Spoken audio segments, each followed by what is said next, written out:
உணவை எப்படி ஒழுங்காக ஜீரணம் பண்ணுறது? ஃபுட்.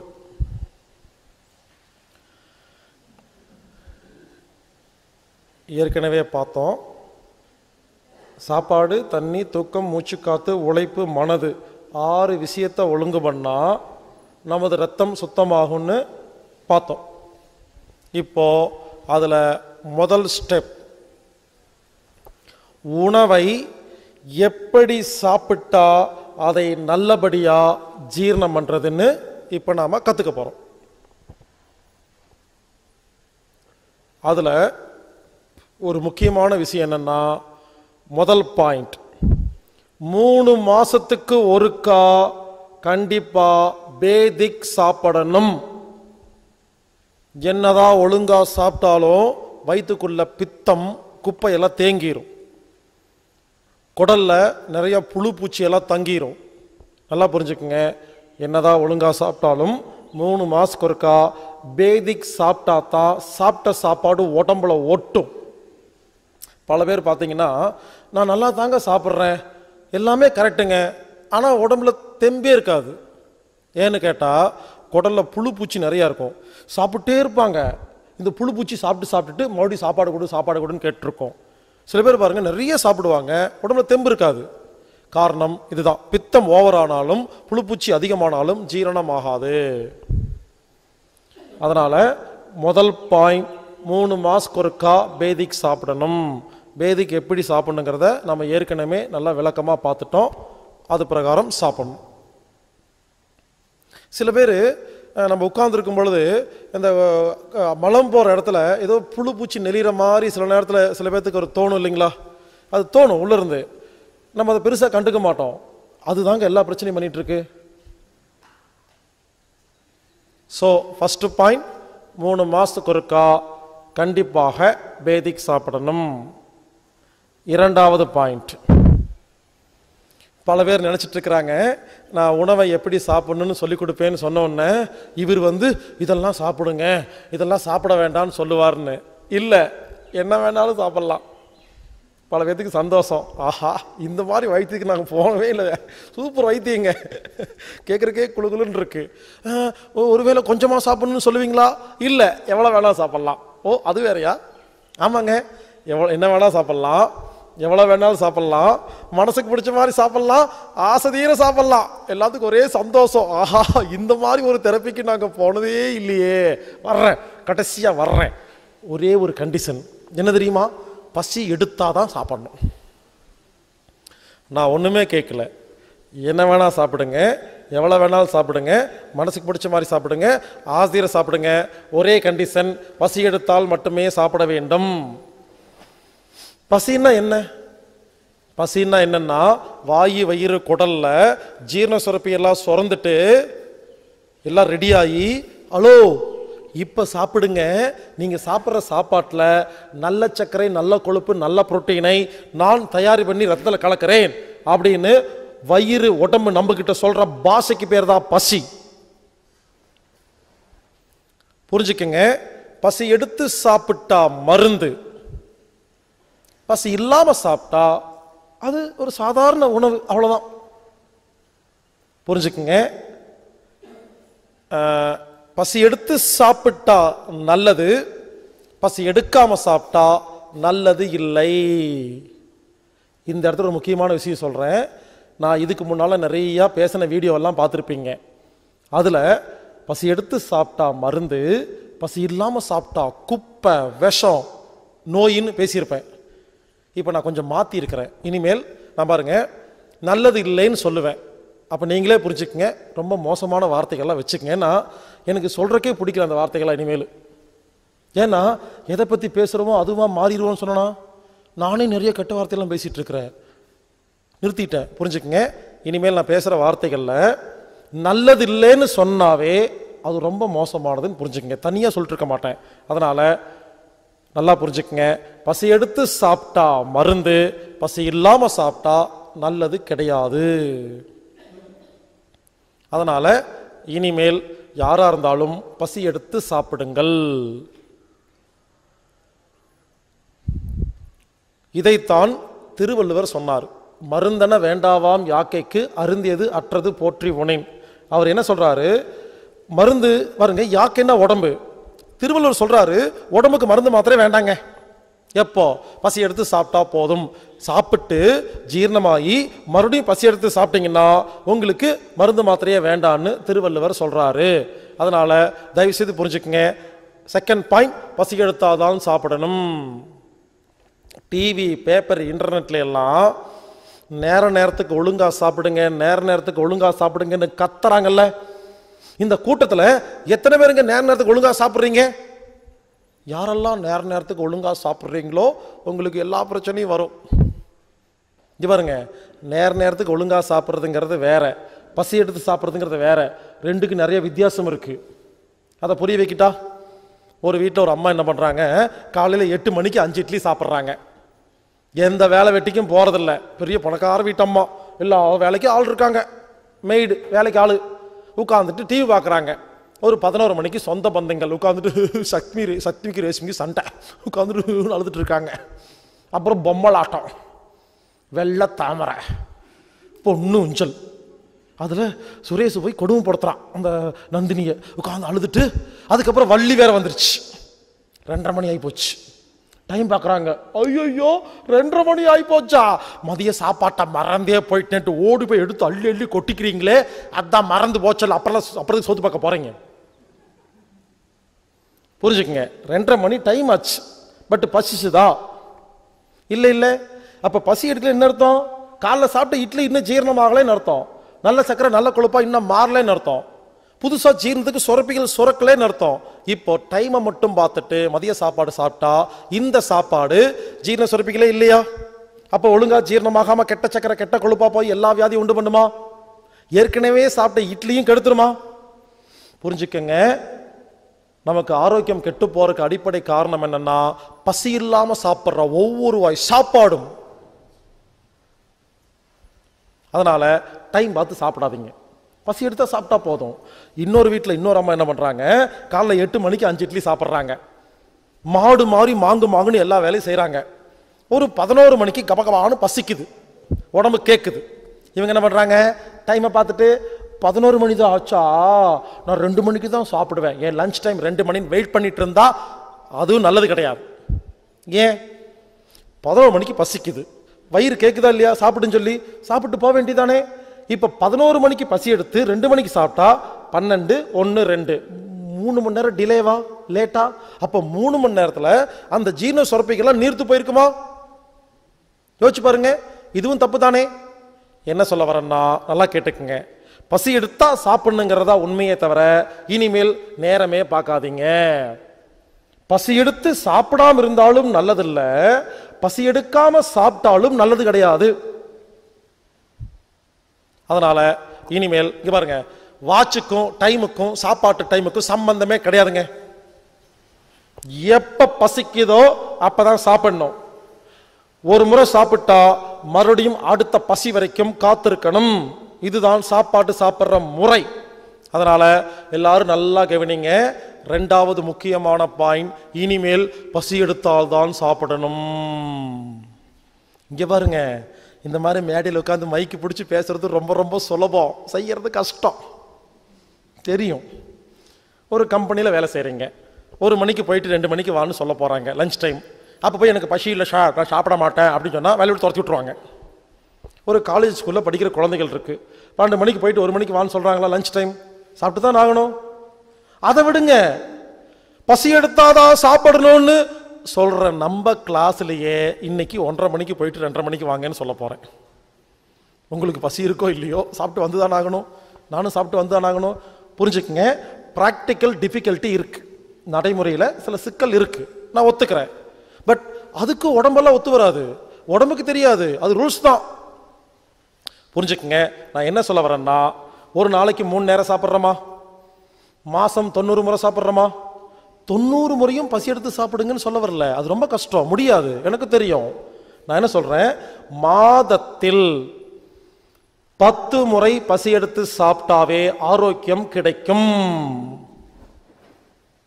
இனிமேல் என்ன பண்ணுங்க, எப்பப்பெல்லாம் முடியுதோ அப்பப்பெல்லாம் பசி எடுத்து சாப்பிடுங்க. உதாரணமா நீங்க ஒரு கம்பெனி முதலாளி, சரிங்களா?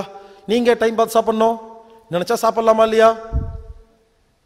ஒரு கடை வச்சிருக்கீங்க, பின்னால வீடு இருக்கு, நினைச்சா சாப்பிடலாமா இல்லையா? நீங்க டைம் பார்த்து சாப்பிடணும். அதை விடுங்க, நிறைய லேடிஸ் இருக்கீங்க, வீட்டில் இருக்கிறவங்க, ஹோம் பேக்கர், சரிங்களா, ஹவுஸ் ஒய்ஃப், நீங்க எங்க டைம் பார்த்து சாப்பிடணும்? உங்க டைம் உங்க கண்ட்ரோல் இருக்கா இல்லையா? உண்மையிலேங்க இந்த ஹவுஸ் ஒய்ஃப் எல்லாம் நம்ம டெக்னிக்கை அற்புதமா ஃபாலோ பண்ணி சௌக்கியமா இருக்கலாங்க. இங்க பாருங்க, ஹவுஸ் ஒய்ஃப் மாதிரி ஒரு சந்தோஷமான வாழ்க்கை உலகத்துல கிடையவே கிடையாதுங்க.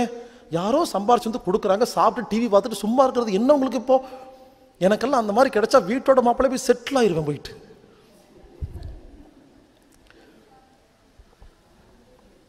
புரிஞ்சுக்குங்க எதுக்கு சொல்ல வரேன்னா, சில பேர் ஃபாலோ பண்ண முடியுங்க, சில பேர் முடியாது, ஒத்துக்கிறேன். பட் அவங்க நைட்டு வீட்டுக்கு வரீங்க, கம்பெனிக்கு வேலைக்கு போறீங்க, ஓகே, நைட்டு வீட்டுக்கு வரீங்க, ஒரு 8 மணிக்கு சப்பாத்தி ரெடின்னு கூப்பிடுறாங்க. என்ன சொல்லலாம்? இங்க பாருமா, எனக்கு பசி இல்லை, நீ சாப்பிடு, எனக்கு பசி எடுக்கும் போது சாப்பிட்றேன்னு சொல்லலாமா?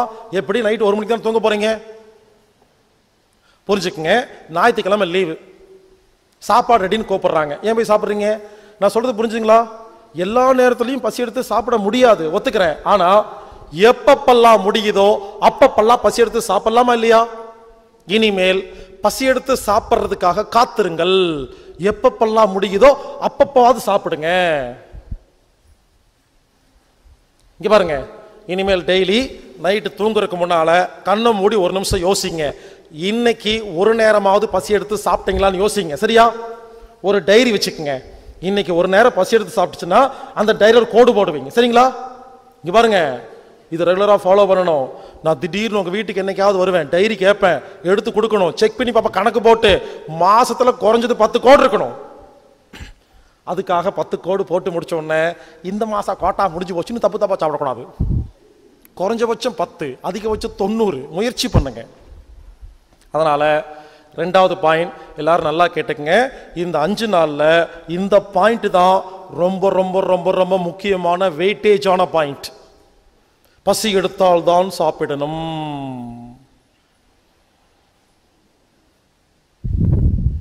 பசித்து புசின்னு சொன்னாங்களா இல்லையா?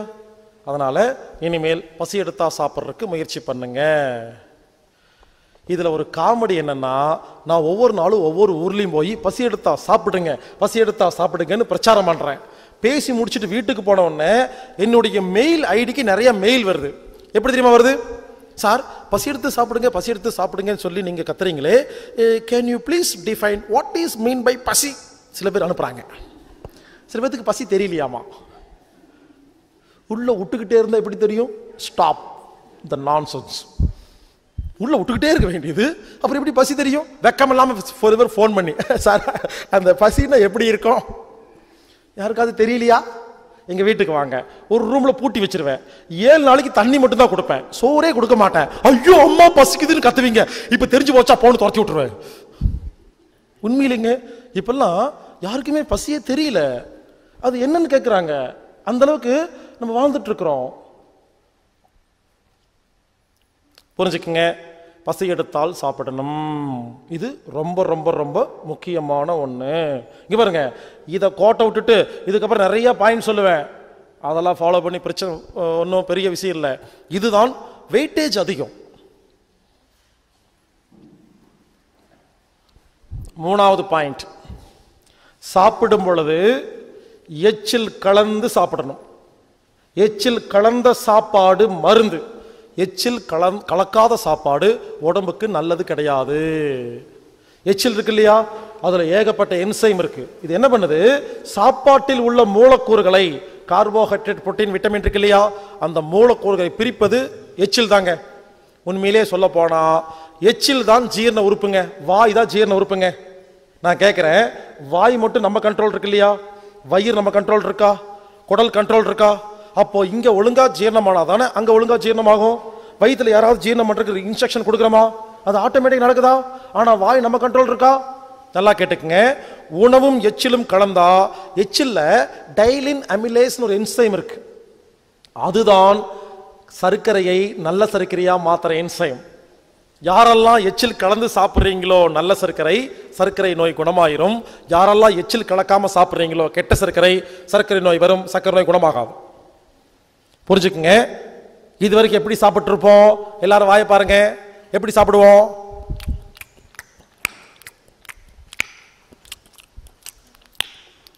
இப்படி சாப்பிட்டா எல்லா வியாதி வரும். எப்படி சாப்பிடணும்? இப்ப வாய் பாருங்க.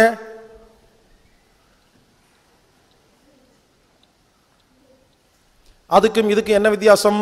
முதல்ல சாப்பிடும் பொழுது உதட்ட பிரிச்சு மென்ன. இப்போ உதட்ட மூடி மெல்றனா? நல்லா கேட்டுக்குங்க. உதட்ட பிரிச்சு மெல்றக்கு உதட்ட மூடி மெல்றக்கு என்ன வித்தியாசம்னா, உதட்ட மூடி மெல்லும் பொழுது சாப்பாடு எச்சிலும் சேர்ந்து ஜீரண வேலையை 100% கரெக்டா பண்ணுதுங்க. உதட்ட பிரிக்கும் பொழுது காத்து உள்ள போயிருதா? சாப்பாடு எச்சிலும் சேர்ந்து ஜீரண வேலையை பண்ணும் பொழுது காத்து உள்ள போய் டிஸ்டர்ப் பண்ணுது. அப்ப என்ன ஆகுதுன்னா, எச்சில்னால சாப்பாட்டை ஜீரணம் பண்ண முடியலை, எச்சில் நீர்த்து போகுது, டைலூட் ஆகுது. புரிஞ்சுக்குங்க, வாயில் நடக்கும் ஜீரணத்துக்கு காற்று எதிரி. அதனால இனிமேல் எப்ப யாரு சாப்பிட்றதா இருந்தாலும் நல்லா பார்த்துக்குங்க, உள்ள போடும்போது மட்டும்தான் உதடு பிரிக்கணும். பாருங்க, உள்ள போட்டு பாருங்க, முழுங்குற வரைக்கும் உதடு பிரியவே கூடாது. இப்படி சாப்பிட்டா மருந்து. அமெரிக்கா, இங்கிலாந்து, இத்தாலி போன்ற நாடுகளில் சுகர் பிபி ரொம்ப ரொம்ப கம்மிங்களாமா. ஏன்னு தெரியுமா? இந்த நாடுகள்ல எல்லாம் எல்லாரும் சாப்பிடும் பொழுது உதட்ட மூடிதான் மென்னு சாப்பிட்றாங்க. ஆனா இந்தியா, இலங்கை, பர்மா மற்றும் சிங்கப்பூர், மலேசியா போன்ற நாடுகள்ல எல்லா வியாதி இருக்கு. எந்தெந்த நாட்டில் உதட்ட பிரித்து சாப்பிட்றாங்களோ எல்லா வியாதி இருக்கு. எந்தெந்த நாட்டில் உதட்ட மூடி சாப்பிட்றாங்களோ சில வியாதி கம்மியாக இருக்குது. உடனே நினச்சிக்காதீங்க, அப்போ அமெரிக்கா, இங்கிலாந்து, இத்தாலி எல்லாம் ரொம்ப புத்திசாலி நாடுகளாம், நாமெல்லாம் முட்டாள் நினச்சிக்காதீங்க. அமெரிக்கா, இங்கிலாந்து, இத்தாலியில் நம்ம ஊரில் என்ன பேசிக்கோ, 2 பேரும் மீட் பண்ணிட்டா அப்புறம் உனக்கு சுகர் இருக்கா, பிபி இருக்கான்னு பேசிக்குமா. ஆனால் அமெரிக்கா, இங்கிலாந்து, இத்தாலியில் 2 பேரும் மீட் பண்ணிட்டா சுகர் பிபி பற்றி பேச மாட்டாங்க. எல்லாமே லூசு பசங்க, மென்டலுங்க, எல்லாம் சைக்காட்டிக் நோய். 2 பேரும் மீட் பண்ணா நீ என்ன மென்டலு, ஓ நீ அந்த மென்டலா, நான் இந்த மென்டல். அங்கெல்லாம் மென்டல் சொல்றது பெருமை. நமக்கு சுகர் பிபி சொல்ற மாதிரி அங்க போய் பாருங்க, எல்லாமே சைக்காட்டிக் மாத்திரை சாப்பிட்டு உட்காந்துருப்பாங்க. அங்க உதட்ட மூடி சாப்பிட்றதுனால உடம்பு ஸ்ட்ராங்கு, மனசு வீக்கு. நமக்கெல்லாம் உடம்பு வீக்கு, மனசு ஸ்ட்ராங்கு. இப்படி மற்ற நாடுகளில் சுகர் பிபிக்கு எவ்வளோ மருந்து மாத்திரை செலவாகுதோ அதை விட பல மடங்கு சைக்காட்டிக் மாத்திரைகள் மேற்கத்திய நாடுகளில் வியாபாரம் நடந்துட்டு இருக்கு. நீ நினைக்கிற மாதிரி அவங்களும் நம்மளும் பெரிய புத்திசாலி முட்டாள் அப்படியெல்லாம் கிடையாது, எல்லாரும் முட்டாள் தான். மருந்து மாத்திரை கம்பெனி அமெரிக்கா, இங்கிலாந்து, இத்தாலின்னு பிரிக்கிறதெல்லாம் கிடையாது. எல்லா நாட்டிலையும் வியாபாரம் பண்ணுது. உனக்கு எது வீக்கு அதுக்கு சப்ளை பண்ணுது. இப்படி அமெரிக்கா, இங்கிலாந்து, இத்தாலி, ஸ்காட்லாந்து போன்ற நாடுகளில் எல்லாருமே சைக்காட்டிக் மாத்திரை சாப்பிட்டு இருக்காங்களா? அதே மாதிரி இந்தியா, சிங்கப்பூர், மலேசியாலையும் எல்லாம் ஒழுங்கா இருக்கிறாங்க. அவங்க மனசையும் கெடுக்கிறதுக்காக என்ன பண்றாங்க? சினிமாக்கள் மூலியமாக, டிவி, பேப்பர், இன்டர்நெட் மூலியமாக நமது மனதையும் கெடுத்து சைக்காட்டிக் நோய்களை உருவாக்கிட்டு வராங்க. அதை பத்தி சொல்லிட்டா, 3 படம் வந்துச்சு இல்லையா, தனுஷ் நடிச்ச படம். யோசிச்சு பாருங்க, அந்த படம் எல்லாம் ஒரு படம். அந்த படத்தில் அதை கதை இருக்கா இல்லை, பார்த்தீங்களா இல்லையா? அது அவ்வளோ நல்ல படமா? ஆனால் எவ்வளோ விளம்பரம் பண்ணாங்க, டிவி, பேப்பர், இன்டர்நெட்டில் 3 படத்தை பற்றி விளம்பரம் பண்ணாங்களா இல்லையா? புரியல. பைபோலர் டிஸார்டர் அப்படிங்கிற ஒரு சைக்காட்டிக் நோய்க்கு மருந்து தயாரிக்கிற கம்பெனி அந்த நோயை பற்றி பிரச்சாரம் பண்ணுறக்காக கோடிக்கணக்காக பணம் கொடுத்து எடுக்கப்பட்ட படம். அந்த படம் பார்க்கும்போது தெரியும். இப்பெல்லாம் பாருங்க, எல்லாம் லூசு படமாகவே வந்துட்டு இருக்கும். பார்த்தீங்களா? முற்பொழுதும் உன் கற்பனைகள், ஆறாகளம், நடுவில் கொஞ்சம் பக்கத்தை காணும், நான் சிவப்பு மனிதன், எல்லா படத்துலையும் பாருங்க ஒரு நோயை பற்றி பிரச்சாரம் பண்ணுறாங்கன்னு புரியல. ஏங்க, நான் 8 வருஷமா உட்காந்து யோசிச்சு பாருங்க, சின்ன பையன் 8 வருஷமா உட்காந்து எத்தனை நாட்டுக்கு போய் மாங்குன்னு டெய்லி 8 மணி நேரம் கத்திட்டு இருப்பனாமா, இவங்க யாருக்குமே தெரியாதாமா. புரிஞ்சுதா? இதே ஒரு படத்துல இந்த விஷயத்தை சிம்பிளா சொல்லியிருந்தா இந்நேரம் உலகமெல்லாம் ரீச் ஆயிருக்குமா இல்லையா? சொல்ற கேளுங்க. எல்லா மருந்து மாத்திரை கம்பெனி என்ன பண்றாங்கன்னா, டிவி, பேப்பர், இன்டர்நெட்டை கையில் வச்சிருக்காங்க. இவங்க என்ன பண்றாங்க, இவங்க பிரச்சாரத்துக்காக பயன்படுத்திட்டு இருக்கிறாங்க. நம்ம ஊரில் இருக்கிற நடிகர்கள், நடிகைகள், இந்த அரசியல்வாதிகள், டைரக்டர்கள் என்ன பண்றாங்க, அவங்ககிட்ட காசு வாங்கிட்டு நோய்களை பிரச்சாரம் பண்றதுக்காக ஊடகமாக பயன்படுத்திட்டு இருக்கிறாங்க. அதனாலதான் நல்ல விஷயம் எதுவுமே வரமாட்டேங்குது. புரிஞ்சுக்குங்க, ரொம்ப சிம்பிளா சொல்றேன். இப்ப இருந்து ஒழுங்கா மனசு வச்சுக்குங்க, இல்லைன்னா உங்களுக்கு சைக்காட்டிக் நோய் சொல்லி மாத்திரை கொடுத்துருவாங்க. இப்பெல்லாம் போங்க, எந்த ஹாஸ்பிட்டல் போய் ஒரு நோய் வந்து எல்லா ஸ்கேன் ரிப்போர்ட் எடுத்து ஒன்றுமே சரியில்லை, எல்லாமே ஒழுங்காக இருக்குன்னு வச்சுங்களேன், கடைசியாக டாக்டர் சொல்லுவார் எல்லாமே ஒழுங்காக இருக்குது, ஐ திங்க் உங்களுக்கு மனசில் தான் ப்ராப்ளம் போல் இருக்கு, அங்கே போங்கன்றவாங்க. எல்லாமே ஒழுங்காக இருந்தால் மென்டல்ன்றாங்க. உண்மையில் இங்கே பல பேர் மாத்திரை சாப்பிட்டு உட்காந்துருக்குறாங்க.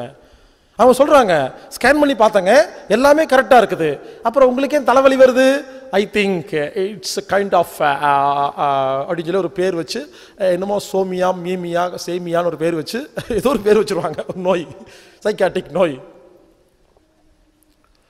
ஸோ புரிஞ்சுக்குங்க, உதட்டை மூடி சாப்பிட்டா மருந்து, உதட்டை பிரித்து சாப்பிட்டா நல்லதில்லை. அதனால் இனிமேல் எல்லாரும் எப்போ சாப்பிட்டாலும் எதை சாப்பிட்டாலும் உதட்டை மூடி மெல்லுங்க. பல பேர் யோசிக்கிறீங்க, உதட்டை மூடி சாப்பிட்டா லேட்டாகும் போல் இருக்குன்னு நினைக்கிறீங்களா? கிடையாது, சீக்கிரம் சாப்பிட்றலாம், டைம் கம்மி தான் ஆகும். ஒன்று பண்ணுங்க, இன்னைக்கு நைட்டு போய் ஒரு சப்பாத்தி எடுத்து வாயில் போடுங்க, உதட்டை பிரித்து மெல்லுங்க, 40 முறை மெல்லுங்க. 40 முறை மென்னதுக்கப்புறம் வாய்க்குள்ளே பாருங்கள், சப்பாத்தி சப்பாத்தி மாதிரியே இருக்கும், ஒன்றுமே ஆயிருக்காது. இதே சப்பாத்தியை வாயில் போட்டு உதட்ட மூடி 4 முறை மெல்லுங்க, சப்பாத்தி கூழ் மாதிரி ஆயிரும். இப்போ சொல்லுங்க, 4 முறை மென்று சப்பாத்தியாக இருக்கிறதா, 40 முறை மென்று சப்பாத்தியாக இருக்கிறது நல்லதா, 4 முறை மென்று கூழா மாத்திரம் நல்லதா? உதட்ட மூடி மெல்லுங்க, கொஞ்சமாக மென்னா போதும். உதட்ட பிரித்து 40 முறை மெல்றதை விட உதட்ட மூடி 4 முறை மென்றது சிறப்பு. அப்போ டைம் கம்மியாகும் அதிகமாகுமா? கம்மியாகும். என்ன முதல்ல ரொம்ப நாளுக்கு அப்புறம் ஆரம்பிக்கிறீங்களா? இன்னைக்கு போய் யாராவது முதல்ல உதட்ட மூடி மென்று சாப்பிட்டீங்கன்னா ஒரு சின்ன சிக்கல் வரும், தாடை நல்லா வலிக்கும் ஒரு 4 நாளைக்கு. ஏன்? 45 வருஷமா இல்லாத புது பழக்கம், சில பேர்த்துக்கு 60 வருஷமா இல்லாத புது பழக்கம். அப்போ வலிக்குமா இல்லையா? அதுக்கு பயந்து விட்டுறாதீங்க. ஏன்னா இது நீங்கள் இது வரைக்கும் வாழ்க்கையில் முன்ன பின்ன உதட்ட மூடி சாப்பிட்டதே கிடையாது. இங்கே பாருங்க, இந்த சைக்காட்டிக் நோயை பற்றி சொன்ன இல்லைங்களா, அமெரிக்காவில் இப்போ இருக்கிற எல்லா ஸ்கூல்லையும் ஒரு கொஸ்டின் பேப்பர் கேட்குறாங்களாமா. ஒரு கொஸ்டின் பேப்பருக்கு குழந்தைகிட்ட ஆன்சர் கேட்குறாங்களாமா. பாருங்கள் எவ்வளோ கொடுமைன்னு. எல்லா ஸ்கூல்லையும் போய் இருக்கிற குழந்தையெல்லாம் உட்கார வச்சு ஒரு பேப்பர் கொடுக்குறாங்களாமா, 21 கேள்வி. அந்த குழந்தை ஏபிசின்னு பதில் இருக்குமாமா, அதை டிக் பண்ணுமாமா. குழந்தைங்க ஸ்கூலில் டிக் பண்ணி முடிச்சோடனே அதை எடுத்துகிட்டு வந்து அதுக்கு மார்க் போட்டு, அதில் யார் கம்மியாக மார்க் வாங்குறாங்களோ அவங்களுக்கு மன ரீதியாக பாதிச்சிட்டாங்கன்னு சொல்லி அந்த கொஸ்டின் பேப்பர் பார்த்தங்க, மிரண்டு போயிட்டுங்க. கேவலமாக இருக்கு எல்லா கேள்வியும்.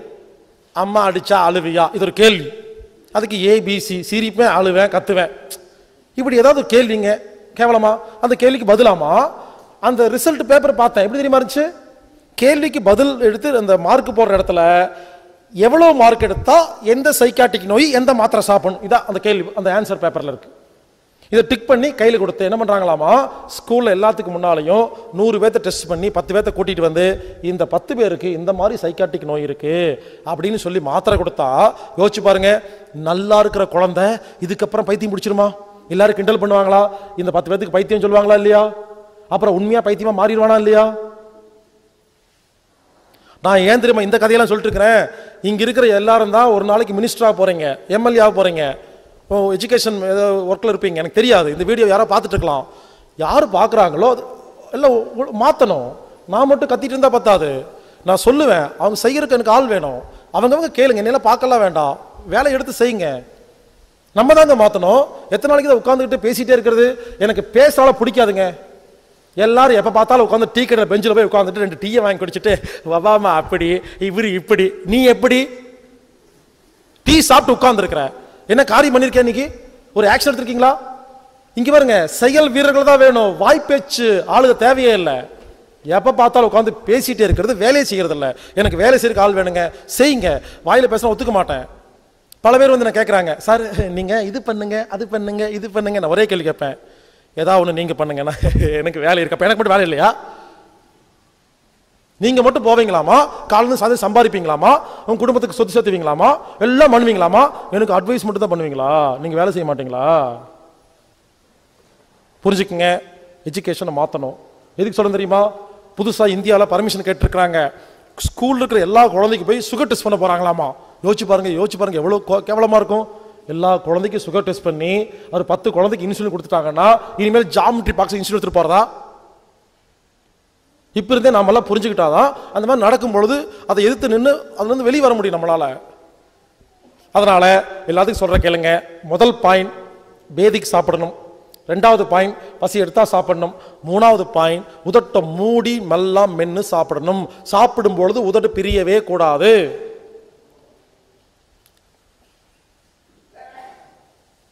ஒவ்வொரு மீட்டிங்லயும் உதட்ட மூடி சாப்பிடுங்கன்னு சொல்றேன்னா, இதுக்கு சில பேர் மெயில் அனுப்புறாங்க கேள்வி. சார் உதட்ட மூடி சாப்பிடுங்க உதட்ட மூடி சாப்பிடுங்கன்னு சொன்னீங்களே, சாப்பிடும் போது மட்டும் உதட்ட மூடினா போதுமா, நடுவில் சாப்பிட்ற வடபோண்டாவுக்கு உதட்ட மூடணுமா? இது என்ன கேள்வி? எல்லாத்துக்கும் உதட்ட மூடணும். சில பேர் இந்த நடுவில் சாப்பிட்ற வடபோண்டா பஜ்ஜி எல்லாம் இன்கம் டாக்ஸ்ல கணக்கு காட்டுறதே இல்லை. காலையில இது வரைக்கும் சாப்பிட வேண்டியது, ஆபீஸ் போய் உட்கார வேண்டியது 10 மணிக்கு, கவர்மெண்ட் ஆஃபீஸ் பெரிய பெரிய ஆஃபீஸில் உட்கார வேண்டியது. இந்த கம்ப்யூட்டர் இன்ஜினியர்கள் உட்காந்துட்டு கை மட்டும் தான் வேலை, டிங் டிங் டிங்னு 1 மணி நேரம் வேலை. இப்போ என்ன ஜீரணம் ஆயிடுச்சு? அதுக்குள்ள 11 மணி வந்துடும். அந்த எல்லா ஆஃபீஸ்லையும் டீ போண்டா பஜ்ஜி கொடுப்பாங்க. கொண்டு வந்து ஒரு டீ ஒரு போண்டா வச்சா இது சண்டை வேற. ஏய் நான் சீனியர் 2 போண்டா வை. அதை எடுத்து மொச்சுன்னு சாப்பிட்றது. எதுக்கு சாப்பிட்றோம் ஏன் சாப்பிட்றோன்னு தெரியல. அப்புறம் 12 மணி வந்துடும். ஒரு ஃப்ரெண்ட் ஒருத்தர் வருவார். சார் எக்ஸ்கியூஸ் மீ சார், மேனேஜர்ட்ட சார் ஃப்ரெண்டு வந்திருக்காரு, கொஞ்சம் வெளியே போயிட்டு வந்துடுறேன். எங்கே போவீங்க? கேன்டீன் போவீங்க. அங்கே போய் என்ன பண்ணுவீங்க? 2 முட்டை பப்ஸ் எடுத்து திங்க வேண்டியது. எதுக்கு திங்கிறோம் ஏன் திங்கிறோம் தெரியல. அதுக்குள்ள 1 மணி ஆயிரும். அப்புறம் 3 அடுக்கு கேரியர் பாக்ஸை ஓப்பன் பண்ணி அதில் மொச்சுன்னு சாப்பிட வேண்டியது. நோய் வருமா வராதா? உண்மையிலங்க அந்த காலத்தில் தாத்தா பாட்டி கேட்டு பாருங்க, சோறு கிடைக்காம நமது பரம்பரை செத்து போயிருக்காங்க தெரியுங்களா? இப்போ தின்னு செத்து போயிட்டு இருக்கோம். எதுக்கு திங்கிறோம் ஏன் திங்கிறோம் தெரியல, கிடைச்சா திங்க வேண்டியது. இதுல காமெடி என்னன்னா, எல்லாரும் ஃபோன் பண்ண வேண்டியது. ஹலோ ஹீலர் பாஸ்கரா நீங்க? சார் உங்க வீடியோவெல்லாம் நான் பார்த்துருக்கேன், உங்க ப்ரோக்ராம் எல்லாம் வந்திருக்கிறேன். எனக்கு ஒரு சின்ன நோய் இருக்குது, என்ன சாப்பிட்டா சரியா போகும்? அப்பவும் பாருங்க திங்கிறதுலே தான் இருக்குதுங்க. திங்கிற நிறுத்தினா சரியா போகும். கேட்கும் போதே எதை சாப்பிட்டா சரியா போகும் கம்மி பண்ணணும். உண்மையிலேங்க நம்ம முன்னாள் பரம்பரை இருக்கு இல்லையா, அவங்களுக்கு சோறு கிடைக்காதனால இப்ப எல்லா வீட்டுக்கு போய் பாருங்க, நமக்கு சாப்பாடு போடுறதாங்க சந்தோஷம் அவங்களுக்கு. ஏன்னு கேட்டா பரம்பரை போன பரம்பரையில சாப்பாடு கிடைக்கல. அப்ப அந்த ஜீன்ஸ் டிஎன்ஏ ஆரண்டு இருக்கு இல்லையா, அதுல நமக்கு சாப்பாடை வச்சு பார்க்கணும்னு ஆசைப்பட்டு கொஞ்சம் அதிகமாயிருச்சு. அதனால தயவுசெய்து புரிஞ்சுக்குங்க, எது சாப்பிட்டாலும் உதட்ட மூடி தான் சாப்பிடணும். அடுத்தது, சாப்பிடும் பொழுது நமது கவனம், எண்ணம், அவேர்னஸ், அட்டென்ஷன் சாப்பாட்டில் இருக்கணும். சாப்பிடும் பொழுது இட்லி, தோசை, பொங்கல், சப்பாத்தின்னு அதை கவனிச்சுட்டே சாப்பிடணும், நினைச்சிட்டே சாப்பிடணும். சாப்பிடும் பொழுது சாப்பாட்டில் கவனம் இல்லாமல் மூளைக்கு வேற ஏதாவது வேலை கொடுத்தோம்னா, டிவி, சீரியல், குடும்பம், பிஸ்னஸ், கவலை, டென்ஷன் ஏதாவது வேலை கொடுத்தா சாப்பாடு ஜீரணம் ஆகாது. ஏன் புரிஞ்சுக்குங்க, நாம எதை பத்தி நினைக்கிறோமோ அது சம்பந்தப்பட்ட சுரப்பியெல்லாம் சுரக்குங்க. சில பேர் இருக்காங்க சாப்பிடும் பொழுது இட்லி, தோசை, பொங்கல். நம்ம மச்சானுக்கு பிஸ்னஸ் பண்றேன்னு சொல்லி 2 லட்ச ரூபா கடன் வாங்கிட்டு போனா திருப்பி கொடுக்கவே இல்லை, ரொம்ப நாள் ஆச்சு. இவளை பார்த்தா இது கண்டுக்கிற மாதிரியெல்லாம் தெரியல, இந்த குடும்பமே வாங்கினா தராது போல் இருக்கு அப்படின்னு நினச்சிட்டே சாப்பிட்டீங்கன்னா சாப்பாடு ஜீரணம் ஆகாது. யாரெல்லாம் சிரிச்சிங்களோ உங்க மச்சானுக்கு காசு கொடுத்துட்டு வரலன்னு அர்த்தம். உங்க மச்சான் மட்டும் இல்லை, உலகத்தில் எந்த மச்சானும் திருப்பி தரவே மாட்டாங்க, கொடுக்காதீங்க, வராது. புரிஞ்சுக்குங்க, இந்த சாப்பாடு சாப்பிட்டு இருக்க பொழுது மச்சான் பத்தி யோசிக்கிறது, பொண்ணுரங்க சக்தி கூட சேர்ந்தானா இல்லையான்னு யோசிக்கிறது, இப்படி ஏகப்பட்ட பிரச்சனை பத்தி யோசிச்சுட்டே சாப்பிட்டீங்கன்னா சாப்பாடு ஜீரணம் ஆகாது. நான் பல இடங்கள்ல பல கேரக்டர் பேசுவேன், அதெல்லாம் நாடகத்தில் வர்றது. சில பேர் குழம்பிடாதீங்க, யார் இந்த பொண்ணுரங்கன்னு. யாருக்கு பொண்ணுரங்க தெரியலையோ நீங்க ரொம்ப நல்லவங்க, டிவி சீரியல் பார்க்காதவங்க நல்லவங்க தான். புரிஞ்சுக்குங்க, இப்படி சாப்பிடும் பொழுது நமது மூளை வேற எதை பத்தியாவது யோசிச்சா ஏன் தெரியுமா ஜீரணமாகாது?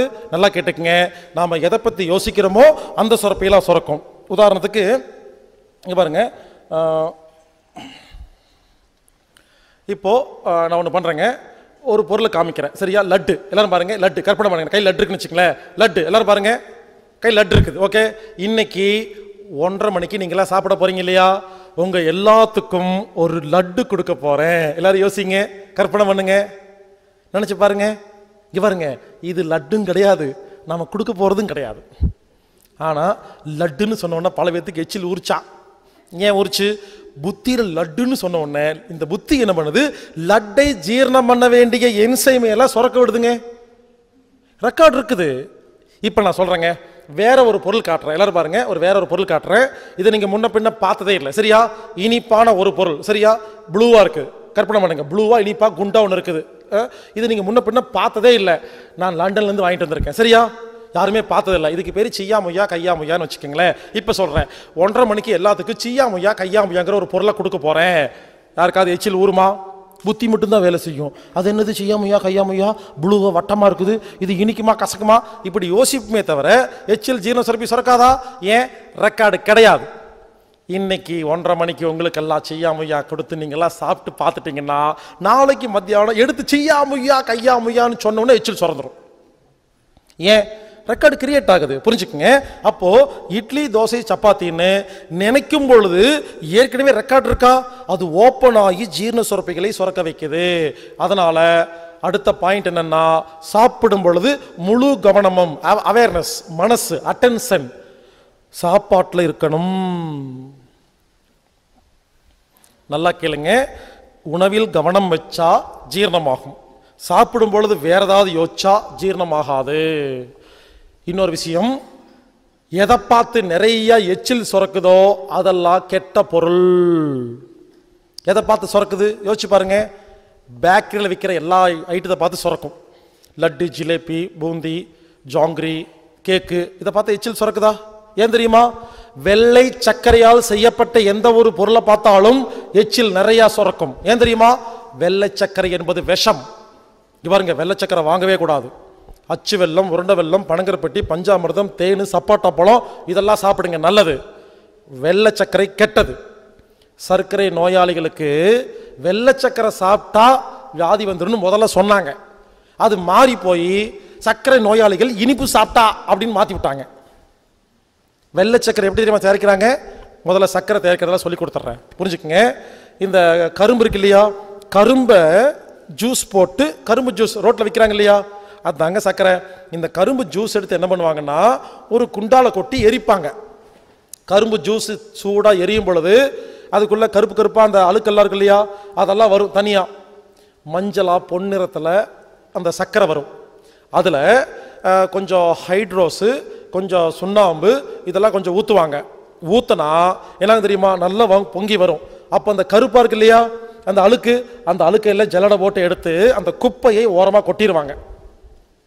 இந்த தகன்னு பொன்னிறமாக எரியுது இல்லையா கரும்பு பாகு, அதை எடுத்து அதை கொண்டு போய் அச்சில் ஊற்றினா, அச்சு வெல்லம், அதை கீழே ஊற்றி வெள்ளை கலர் துணியை, பருத்தி துணியை கையில் மாட்டிட்டு பச்சை தண்ணியில் கையை நினச்சி அதை எடுத்து உருண்டை உருண்டையாக மாற்றினா உருண்டை வெல்லம். உருண்டை வெல்லம் எடுத்துகிட்டு இருக்கும்பொழுது டைம் ஆயிரும், லஞ்ச் டைம் வந்துடும். இவங்க போயிட்டு வரக்குள்ள காஞ்சு போயிடும். காஞ்சு போனதெல்லாம் தட்டினாங்கன்னா அதுக்கு பேர் நாட்டு சக்கரை. இதே பனம் மரத்தில் வர அந்த பால் எடுத்து அதில் தேங்காய் எண்ணெய் ஊற்றினா பனம் கருப்பட்டி. புரிஞ்சுக்குங்க, இப்படி தான் சுகர் தயாரிக்கிறாங்க. ஸோ பனங்கருப்பட்டி தான் இருக்கிறதுலையே ரொம்ப ரொம்ப ரொம்ப நல்லது. அடுத்தது அச்சு வெல்லம், உருண்டை வெல்லம், நாட்டு சக்கரை. இந்த நாட்டு சக்கரை ஏன் தெரியுமா கருப்பு அசிங்கமாக இருக்குது? அந்த நாட்டு சக்கரை தயாரிக்கிற இடத்துல நாட்டு சக்கரை ஒரிஜினல் தருவாங்க. இந்த குப்பையை ஓரமாக போட்டிருக்காங்க இல்லையா, இந்த கடைக்காரங்க என்ன பண்ணுறாங்க, இது தனியாக வாங்கிட்டு வராங்க, அது தனியாக வாங்கிட்டு வராங்க, மறுபடியும் கலந்து கொடுத்துட்றாங்க. அதான் நாட்டு சக்கரை வாங்கும்போது சில குண்டா கருப்பாக இருக்கும், வெயிட்டுக்காக வச்சுருப்பாங்க. அது குப்பை, புரிஞ்சுக்குங்க. இதுதாங்க நல்ல சக்கரை. வெள்ளை சக்கரை எப்படி தெரியுமா தயாரிக்கிறாங்க? இந்த நாட்டு சக்கரை இருக்கு இல்லையா, அது பாவு உருவாகுது இல்லையா, அதை எடுத்துட்டு போய் அதில் ஏகப்பட்ட கெமிக்கல் எல்லாம் கொட்டி, சல்ஃபர் அப்படிங்கிற மிக கொடுமையான ஒரு கெமிக்கலை கொட்டி, அதை விடுங்க, சுடுகாட்டில் இருக்கிற எலும்பெல்லாம் இருக்கு இல்லையா, இந்த சுடுகாட்டில் அடிக்கடி தோண்டி தோண்டி வேற பணம் புதைக்கும் போது பல எலும்பெல்லாம் இருக்கு இல்லையா, இதெல்லாம் மூட்டை கட்டி வச்சிருப்பாரு அந்த வெட்டியான். இது ஏன் தெரியுமா? அதை ஒரு இடத்த ஒருத்தன் வாங்கிட்டு போவான், அது அங்கே இங்கே கை மாறி கடைசியாக சக்கரை ஆலைக்கு போயிடும். எல்லா எலும்பையும் அதில் போட்டு அப்போ தாங்க வெள்ளை சக்கரை தயாரிக்கவே முடியும், இல்லைன்னா தயாரிக்க முடியாதுங்க. எதுக்கு சொல்ல வரேன்னா, ஒரு சின்ன கேள்வி கேட்குறேன். வெள்ளை சக்கரை ரேட் அதிகமா, பனங்கருப்பட்டி இல்லை அச்சு வெல்லம் இது ரேட் அதிகமா? உண்மையிலே சொல்ல போனா இந்த பனங்கருப்பட்டியை பல ப்ராசஸ் பண்ணி தான் வெள்ளை சக்கரை தயாரிக்கிறாங்க. அப்போ ப்ராசஸ் அதிகமாக பண்ணும்போது ரேட் அதிகமாகுமா கம்மியாகுமா? அதிகமாகும். ஏன் ரேட்டு கம்மியாகுது? இங்கே பாருங்க, 1 கிலோ நாட்டு சர்க்கரையை 15 கிலோ வெள்ளை சர்க்கரையாக மாற்றுறாங்க. அதில் கெமிக்கல் போட்டு கட்ட கட்டமாக கட்டுறாங்க. இந்த வெள்ளை சக்கரை எப்படி உருவாச்சுன்னு கேட்டிங்கன்னா, கொஞ்சம் வருஷத்துக்கு முன்னால் பெரிய பெரிய 5 ஸ்டார் ஹோட்டல எல்லாம் இந்த நாட்டு சக்கரை கலக்கும் போது அசிங்கமாக இருந்துன்னு சொல்லி இந்த வெள்ளை சக்கரை கட்டி கட்டியாக கட்டம் கட்டமாக கட்டி ஸ்டைலாக வச்சுருந்தாங்க. அது ஃபேஷனாக போய் கடைசியில் கவர்மெண்ட் எடுத்து அதை வியாபாரம் பண்ண ஆரம்பிச்சிருச்சு. புரிஞ்சுக்குங்க, வெள்ளை சர்க்கரை வாங்காதீங்க, வீட்டில் வெள்ளை சர்க்கரையே வச்சுக்காதீங்க. அச்சு வெல்லம், உருண்டை வெல்லம், பனங்கருப்பட்டி, பஞ்சாமிர்தம், தேன், சப்போட்டா பழம் இதெல்லாம் நல்லதுங்க. வெள்ளை சர்க்கரை கெட்டது. எதுக்கு சொல்ல வந்தேன்னா பாருங்க, எங்கேயோ போயிட்டேன். அதாவது எதை பார்த்து நிறைய எச்சில் ஊத்துதோ அது கெட்டது. ஏன் தெரியுமா எச்சில் ஊத்துது? எச்சில் ஹெல்பர், கில்லர், சப்ரஸர், மெமரி 4 விதமான வேலை செய்யுதுங்க. அப்போ ஒரு சாப்பாட்டுல கிருமிகள், பாக்டீரியா, வைரஸ் இருந்தா, அதுல கெமிக்கல்ஸ் இருந்தா எச்சில் என்ன பண்ணும்? நிறைய சுரந்து அதை டீஆக்டிவேட் பண்ணுமா? உண்மையிலே சொல்றேன், மருந்து மாத்திரை இருக்கு இல்லையா, மாத்திரையை வாயில போட்டு தண்ணி ஊத்தி ஏன் குடிக்கணும்னு சொல்றாங்க பாத்தீங்களா? மாத்திரையை போட்டு ஏன் தெரியும் முழுங்க சொல்றாங்க? மாத்திரையை யாராவது எச்சில்ல நல்லா கலந்து மென்னு கூழ் மாதிரி அரைச்சு சாப்பிட்டா மாத்திரை வேலையே செய்யாது. மாத்திரையில் உள்ள எல்லா கெமிக்கலும் எச்சில் டீஆக்டிவேட் பண்ணி அதை யூரின் அனுப்பிச்சு வச்சிருங்க. இனிமேல் உங்க வீட்டில் யாராவது மாத்திரை சாப்பிடுவேன்னு அடம் பிடிச்சிட்டு இருந்தா மாத்திரை நல்லா மென்னு கூழ் மாதிரி அரைச்சி எச்சில் கலந்து சாப்பிட சொல்லிருங்க. வேலையே செய்யாது. அவங்களுக்கு சாப்பிட்ட மாதிரி ஆச்சு, நமக்கு சாப்பிடாத மாதிரி ஆச்சு. ஸோ புரிஞ்சுக்குங்க, என்ன சொல்ல வரேன்னா, எதை பார்த்து நிறைய எச்சில் வருதோ அதுல நிறைய கெமிக்கல் இருக்கு, வேண்டான்னு உடம்பு சொல்லுதுன்னு அர்த்தம். புரிஞ்சுங்களா? அதனால இனிமேல் எதை பார்த்து நிறைய ஜொல்லு வருதோ அதெல்லாம் டேஞ்சர்னு அவாய்ட் பண்ணுங்க. எதை பார்த்து நிறைய ஜொல்லு வருதோ அதெல்லாம் ஆபத்து அப்படின்னு ஒழுங்கா இருக்கும். அப்போ ஆரோக்கியமாக வாழலாம். அடுத்தது சிம்பிள் டெக்னிக் பாருங்க. பேதிக்கு சாப்பிடணும், பசி எடுத்தா சாப்பிடணும், உதட்டை மூடி சாப்பிடணும், சாப்பிடும்போது கவனத்தை சாப்பாட்டில் வைக்கணும், எச்சில் அதிகமாக ஊறுற சாப்பாடுகள் சாப்பிடக்கூடாது. நீங்கள் செக் பண்ணி பாருங்க, ஆச்சரியமா இருக்கும். நான் கேட்குறேன், என்னைக்காவது கேரட்டை பார்த்து யாருக்காவது எச்சில் ஊற்றிருக்கா? கேரட் நல்லது, நல்ல பொருளுக்கு என்றைக்குமே எச்சில் ஊற்றாது. ஏன்னா கெமிக்கல் இல்லை, அதுக்கு எச்சிலே தேவையில்லை, லைட்டாக இருந்தால் போதும், ஜீரணமாயிரும். இந்த புளியை பார்த்து எச்சில் ஊற்றுதா? இந்த புளியும் பழம், ஏன்னா புளி உடம்பு கெடுதல், அதனால எச்சில் ஊத்துது. புரிஞ்சுக்குங்க, இனிமேல் எதை பார்த்து நிறைய எச்சில் வருதோ அது கெட்டதுன்னு அவாய்ட் பண்ணுங்க. சிம்பிள். அடுத்தது, சாப்பிடும் பொழுது பல்லுக்கு நல்லா வேலை கொடுத்து கூழ் மாதிரி அரைச்சு சாப்பிடணும். எல்லாரும் யோசிங்க, வாயில பல்லு எதுக்கு இருக்கு? சாப்பாட்டை அரைக்கிறதுக்கு தானே. என்ன வேலைங்க பல்லுடைய வேலை? என்ன யோசிங்க. What is the purpose of the பல்லு? பல்லுடைய வேலை சாப்பாட்டை அரைக்கிறது தான். யாருமே அரைக்கிறதே இல்லை. யாரெல்லாம் பல்லுக்கு வேலை தராம குண்டு குண்டா முழுங்குறீங்களோ அது வயிற்றுக்குள்ள போய் உள்ள போச்சுன்னா உங்க வயிற்றுக்கு வாய் இருந்தா திட்டும். என்ன தெரியுமா திட்டும்?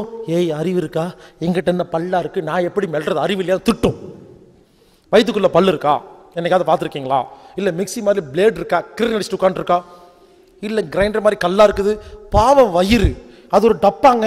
அந்த டப்பாக்குள்ள தண்ணி இருக்கும். தண்ணிக்கு பேர் என்ன? Hydrochloric acid. இங்க பாருங்க, யாராவது பசியோட இருந்தீங்கன்னா உங்க வயிற்றுல அந்த ஆசிட் சுரந்திருக்கு இல்லையா, அந்த ஆசிட் எவ்வளவு பவர்ஃபுல் தெரியுமா? இங்க பாருங்க, ஒருவேளை இப்ப யாராவது பசியோட இருந்தீங்கன்னா உங்க வயிற்றுல இருக்கிற அந்த ஆசிட் எடுத்து கையில ஊத்துனா கை ஓட்டையாயிருங்க, இந்த வாட்ச்ல ஊத்துனா வாட்ச் ஓட்டையாயிருங்க, மைக்ல ஊத்துனா மைக் ஓட்டையாயிருங்க, இரும்பு டேபிள்ல ஊத்துனா இரும்பு டேபிளே ஓட்டையாயிரும். அவ்வளவு கான்சென்ட்ரிக் ஹைட்ரோகுளோரிக் ஆசிட் தான் வயிற்றுல சுரக்குதுங்க. உடனே பல பேர் யோசிப்பீங்க, இரும்பவே உருக்கிற ஆசிட் இறைப்பைய ஓட்டுறாதா? இப்படி தோணும். நல்ல கேள்வி. இறைப்பை இருக்கு இல்லையா, அந்த செவுரு, அதுக்கும் இந்த ஆசிடுக்கும் நடுவில் மியூக்கஸ்னு ஒரு சளி படலம் இருக்கும். இந்த சளி படலம் தான் ஆசிடை இறைப்பைய தொடாம பாதுகாக்குது. அல்சர்னு சொல்றாங்க இல்லையா, அல்சர் ஏன் வருதுன்னு தெரியுமா? நல்லா பசி எடுத்துருச்சு, ஆசிட் திறந்துருச்சு, நீங்க சாப்பிடல, நீங்க டைம் பார்த்து சாப்பிட்ற ஆள், பசி எடுத்து சாப்பிட்ற ஆள் கிடையாது. அப்ப என்ன ஆகும்? ஒரு 11 o'clock, ஒரு 11 மணிக்கு பசிக்குது, நீங்க 2 மணிக்கு சாப்பிட்றீங்க. அப்ப என்ன ஆகும்? 11 மணிலேருந்து 2 மணி வரைக்கும் இந்த ஆசிட் இருக்கு இல்லையா, என்ன பண்றது எதை சாப்பிட்றதுன்னு தெரியாம இந்த மியூக்கஸை சாப்பிட ஆரம்பிப்புங்க. இப்படி பசி எடுத்து சாப்பிடாம யாரெல்லாம் இருக்கிறீங்களோ அந்த மியூக்கஸை சாப்பிட்டு சாப்பிட்டு சொரிஞ்சு சொரிஞ்சு ஒரு நாள் இறைப்பையில குண்டூசியில 100ல் 1 மடங்கு சின்ன ஓட்டை போட்டு இந்த ஆசிட் இறைப்பை தொடுது இல்லையா, அப்பத்தான் இறைப்பை பொசுங்கி போயிடும், புண்ணு வந்துடும். அதுக்கு பேர் தான் அல்சர். புரிஞ்சுக்குங்க. எல்லாரும் சொல்லுவாங்க நேரத்துக்கு சாப்பிடுங்க அல்சர் வராதுன்னு சொல்லுவாங்களா? நேரத்துக்கு சாப்பிட்டா அல்சர் வரும், பசி எடுத்து சாப்பிட்டா அல்சர் வராது. ரெண்டுக்கு நிறைய வித்தியாசம் இருக்குங்க. அதனால தயவுசெய்து புரிஞ்சுக்குங்க. வயிற்றுல ஆசிட் தான் இருக்கு. எல்லாரும் நல்லா கவனிங்க. வயிற்றுக்குள்ள ஒரு 40 வாய், பொதுவாக ஒரு 40 வாய் சாப்பிட்றோமா? ஹலோ, அப்ராக்சிமேட்டாக சொல்கிறேன், நோட் பண்ணி வைக்காதீங்க. சுமார் 40 வாய் சாப்பிட்றோமா? 40 வாயை ஜீரணம் பண்ணுறதுக்கு வயிற்றுல ஆசிட் சுரந்துருதா? நல்லா கேட்டுக்குங்க. நாம் என்ன பண்ணுறோம், முதல் 4 வாய் சாப்பாடும் பொழுது ஒழுங்காக மெல்றது இல்லையா? குண்டு குண்டா முழுங்கிடுறோமா? நல்லா கேளுங்க. 40 வாயை ஜீரணம் பண்ண வேண்டிய ஆசிடை முதல் 4 வாய் போய் தீர்த்துருதுங்க. ஏன்னா முதல் 4 வாய் பல்லுக்கு வேலை தரலையா? எங்க பல்லுக்கே வேலை தரலன்னா வயிறு எவ்வளவு கஷ்டப்பட்டு ஜீரணம் பண்ணணும்? இவ்வளவு பெரிய பல்லு, நல்லா ஸ்ட்ராங்கா கூழ் மாதிரி இறக்கிறதுக்கு பல்லு இருந்து இதுவே வேலை செய்யல, வயிறு எப்படி வேலை செய்யும்? நல்லா புரிஞ்சுக்குங்க. நாமெல்லாம் ஏன் தெரியுமா உயிரோடு இருக்கிறோம்? முதல் 4 வாய் சாப்பாடு தான் ரத்தமா மாறுது. 4 வாய் சாப்பாடு 40 வாய் சாப்பாட்டை ஜீரணம் பண்ண வேண்டிய ஆசிடை முடிச்சு போடுதா? இப்ப 4 வாய் சாப்பாடு ரத்தமா மாறி உள்ள போயிருச்சா? வயிற்றுல ஆசிட் இல்லையா? நாம் என்ன பண்றோம், இருக்கிற மிச்சம் இருக்கிற 36 வாய் எடுத்து கொட்டிக்கிறோமா? அது பொத்து பொத்துன்னு உள்ள உழுகுதா? ஆசிடே இல்லையா? என்ன ஆகுது? தொப்பை வந்துருது, உடம்பு குண்டாயிருது. அப்புறம் என்ன பண்ணுவோம், தொப்பை வந்து விட்டது, உடம்பு குண்டாயிருச்சுன்னு வாக்கிங் போவோம். 4 கிலோமீட்டர் போய் வாக்கிங் போயிட்டு, ரேஸ் கோர்ஸில் போய் வாக்கிங் போயிட்டு வந்து உட்காந்து, அப்பாடா இன்னைக்கு ரொம்ப தூரம் வாக்கிங் போயிட்டு ஒரு கடையில் வந்து உட்காந்து 2 முட்டை பப்ஸ் ஆர்டர் பண்ணி சாப்பிட்ருவோம். அப்புறத்துக்கு வாக்கிங் போறீங்க. இப்பெல்லாம் என்னைக்கு வாக்கிங் போறோமோ 2 சப்பாத்தி சேர்த்து சாப்பிட வேண்டியது, எல்லாம் கணக்கு டேலி ஆயிரும். இப்பெல்லாம் யாரும் வாக்கிங் போறதில்ல. லேட்டஸ்ட் டெக்னாலஜி டிவியில் காட்டுறாங்க ஒரு பெரிய மிஷின், அதை வாங்கி வயிற்றுல கட்டிக்க வேண்டியது. என்னங்க பண்றீங்க? உடம்பு வந்துருச்சு, தொப்பை வந்துருச்சு, ஆடுற. எதுக்கு திம்பான, எதுக்கு ஆட வேணும்? திங்க வேண்டியது ஆட வேண்டியது, திங்க வேண்டியது ஆட வேண்டியது. மானங்கட்ட பொழப்பு. எதுக்கு திம்பான, எதுக்கு ஆடுவானே? திங்கிறத கம்மி பண்றது இல்ல, மிஷின் மட்டும் வாங்கி வச்சுக்க வேண்டியது. சில வீட்டில் போனா 1 கோடி ரூபாய்க்கு மிஷின் இருக்கு. நடக்கிறது, ஓடுறது, உடுறது, கடிக்கிறது எல்லாத்துக்கும் மிஷின். இப்போ அது வாங்கி பூஜை வேற பண்றது, அது ஓடுறதுக்குள்ள ஓடியாரு நின்று இருக்கோம். ஆயுத பூஜை வஞ்சா மட்டும் எடுத்து சந்தனம் வச்சுட்டு மாடி எடுத்து வச்சிடுறது. புரிஞ்சுக்குங்க. இனிமேல் ஓட வேண்டாம், ஒடியார வேண்டாம், குதிக்க வேண்டாம், வைப்ரேட்டர் போட்டு ஆட வேண்டாம். ரொம்ப சிம்பிளா சொல்றேன். அதாவது உடம்பு வரக்கும் தொப்பை வரக்கும் என்ன காரணம்னா பல்லுக்கு வேலை கொடுக்காததுதான் காரணம். இங்க பாருங்க, உங்களுக்கு உடம்பு வருதுன்னு அதிகமாக சாப்பிட்றீங்களா கம்மியாக சாப்பிட்றீங்களாங்கிறது கிடையாது. நான்வெஜ்ஜா வெஜ்ஜாங்கிறது கிடையாது. தக்காளி சாப்பாடா தயிர் சாப்பாடா கிடையாது. 7 சப்பாத்தியா 4 சப்பாத்தியா கிடையாது. புரிஞ்சுக்குங்க. உடம்பு வரக்கு ஒரே காரணம் பல்லுக்கு வேலை கொடுக்காம முழுங்கிறது தான். சில பேர் ஒல்லியர் பார்த்துருக்கீங்களா? சில பேர் ஒல்லியா இருப்பாங்க, நிறைய சாப்பிடுவாங்க, சமுதாயத்தில் கெட்ட பேர், வென முடிச்ச உடம்புன்னு சொல்லுவாங்க. அதெல்லாம் ஒன்றும் இல்லை, ஒழுங்கா சாப்பிட்டு இருக்காங்க. நீங்க தப்பா சாப்பிட்டு குண்டாயிட்டு அவங்களே திட்டுறீங்க. சில பேர் நான் காலையில ஒரே ஒரு சப்பாத்தி தாங்க சாப்பிடுவேன், நல்ல குண்டா இருப்பாங்க. ஒரு சப்பாத்திய முழுங்குனா குண்டு, 10 சப்பாத்திய மென்னு சாப்பிட்டா ஒல்லி. இங்க பாருங்க, எவ்வளவு சாப்பிட்றோன்னு முக்கியம் இல்லை, எப்படி சாப்பிட்றாங்கிறதா முக்கியம். இனிமேல் யாராவது வெயிட் கம்மியாகணும்னா வழக்கமா 4 சப்பாத்தி சாப்பிடுவீங்களா? இனிமேல் 8 சப்பாத்தி சாப்பிடுங்க, வெயிட் கம்மியாயிரும். 4 சப்பாத்திய முழுங்குனா குண்டு, 8 சப்பாத்திய மென்னு கூழ் மாதிரி அரைச்சு சாப்பிட்டா ஒல்லி. உலகத்துல யாருமே இது வரைக்கும் இந்த மாதிரி சொன்னதே இல்லைங்க. இனிமேல் வெயிட் கம்மி பண்ணணும்னா நிறைய சாப்பிட்டு வெயிட் கம்மி பண்ணலாம். சாப்பிட்ற முறை தான் முக்கியம். அதனால ரொம்ப சிம்பிளா சொல்றேன், இனிமேல் யாரு சாப்பிட்றதா இருந்தாலும் பல்லுக்கு நல்லா வேலை கொடுத்து கூழ் மாதிரி இறைச்சு முழுங்கறதுக்கு முன்னால வயிற்றுல பல்லு இல்லைன்னு தெரிஞ்சுட்டு முழுங்குங்க. ஏங்க, வாய்க்கு ஒரே ஒரு, பல்லுக்கு ஒரே ஒரு வேலை தானே, சாப்பாட்டு அரைக்கிற ஒரே ஒரு வேலை தானே, அதையும் கொடுக்கல. ஆனா சாப்பாட்டை அரைக்கிற வேலையை பண்ணாம வேற ஒரு வேலையை பண்ணிட்டு இருக்கீங்க. அதை நிறுத்தணும். என்ன தெரியுமா? நாக்கு மேல பல்ல போட்டு பேசுறது. அதை நிறுத்திட்டு சோத்து மேல பல்ல போட்டு சாப்பிட்டா வம்பு சண்டை வராது, சாப்பாடு ஜீரணமா. அடுத்தது, சாப்பிட்றதுக்கு முன்னால ஒரு அரை மணி நேரத்துக்கு தண்ணி குடிக்க கூடாது. சாப்பிடும் பொழுது குறுக்க தண்ணி குடிக்க கூடாது. சாப்பிட்டு முடிச்ச உடனேயும் தண்ணி குடிக்கக்கூடாது. சாப்பிட்டு முடிச்சு ஒரு அரை மணி நேரம் தண்ணி குடிக்கக்கூடாது. சில பேர் இருக்காங்க, சாப்பிட உட்காரும் பொழுது ஒரு சொம்பு தண்ணி எடுத்து கட்ட கட்டன்னு ஊற்றிட்டு அப்புறம் சாப்பிட ஆரம்பிப்பீங்களா? சாப்பாடு ஜீரணம் ஆகாது. ஏன்? வயிற்றுல ஆசிட் சுரந்திருக்குன்னு சொல்கிறோமா? அது தகத்தகன்னு எரிஞ்சிட்டு இருக்கா தீ மாதிரி. தண்ணி எடுத்து ஊற்றினா ஆசிட் அவிஞ்சு போயிருமா? நீர்த்து போயிருமா? டைல்யூட் ஆயிருமா? அப்புறம் எப்படி ஜீரணமாகும்? அதனால் ஒரு விஷயம் ஞாபகம் வச்சுக்கோங்க, 2 மணிக்கு சாப்பிட்றதா இருந்தால் 1:30 மணிக்கு அப்புறம் தண்ணி குடிக்காமல் இருந்து பாருங்க, சாப்பாடு நல்லா ஜீரணமாகும். அதே மாதிரி சாப்பிடும் பொழுது குறுக்க தண்ணி குடிக்கக்கூடாது. சில பேர் என்ன பண்ணுவாங்க, ஒரு வாய் சாப்பாடு ஒரு சிப் தண்ணி, ஒரு வாய் சாப்பாடு ஒரு சிப் தண்ணி, அவ்வளோதான். சாப்பிடும்போது குறுக்க தண்ணி குடிக்கக்கூடாது. இங்கே பாருங்க, சாப்பிடும்போது உதட்டையே பிரிக்கக்கூடாதுன்னு சொல்கிறேன். தண்ணி குடிக்கும்போது சாப்பாட்டை வாயில் வச்சுட்டு உதட்டை பிரிப்பீங்களா? அப்போ தண்ணி உள்ள போய் என்ன பண்ணும்? சாப்பாட்டையும் கெடுத்துரும், எச்சிலையும் கெடுத்துரும். கொஞ்சம் அதிகமாக குடிச்சா வயிற்றையும் கெடுத்துருமா? சாப்பிடும்போது குறுக்க தண்ணி குடிக்கிறது நல்ல பழக்கம் கிடையாது. இந்தியாவில் பரவாயில்லைங்க, நம்ம தண்ணி வச்சுக்கிறோம், கொஞ்சமாக தான் குடிக்கிறோம். இந்த சிங்கப்பூர், மலேசியா, இந்த மாதிரி துபாய் எல்லாம் போய் பாருங்க, ஒரே காமெடி. எல்லாரும் சாப்பிடும் பொழுது சாப்பாடு தண்ணியை பாருங்க. தண்ணினா நம்ம ஊரில் தண்ணிங்கிறது பச்சை தண்ணி. சிங்கப்பூர், மலேசியாவில் பார்த்தீங்கன்னா தண்ணி அப்படின்னாவே காஃபி, கூல்ட்ரிங்க்ஸு, மைலோ, இந்த மாதிரி ஒரு ட்ரிங்க், சரிங்களா?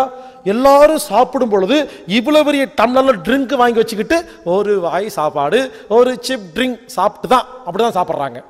அதனால தான் இந்தியாவை விட சிங்கப்பூர், மலேசியா போன்ற நாடுகளில் நிறைய கிட்னி ஃபெயிலியருங்க. நாங்கள் போய் நிறைய கிட்னி ஃபெயிலியர். ஏன்னா சாப்பிடுவோம், தண்ணி குடிக்கிறாங்க. அங்கே எல்லாமே 2 சர்வருங்க. எல்லா ஹோட்டலையும் 2 சர்வர். ஒருத்தர் வருவார், என்ன சாப்பிட்றீங்க அப்படின்னு கேட்பாரு, சப்பாத்தின்னு சொல்லுவீங்களா? இன்னொரு சர்வர் வருவார், என்ன குடிக்கிறீங்க அப்படிம்பாரு. 2 சர்வர். அப்போ எவ்வளோ குடிக்கிறாங்க பார்த்துங்க.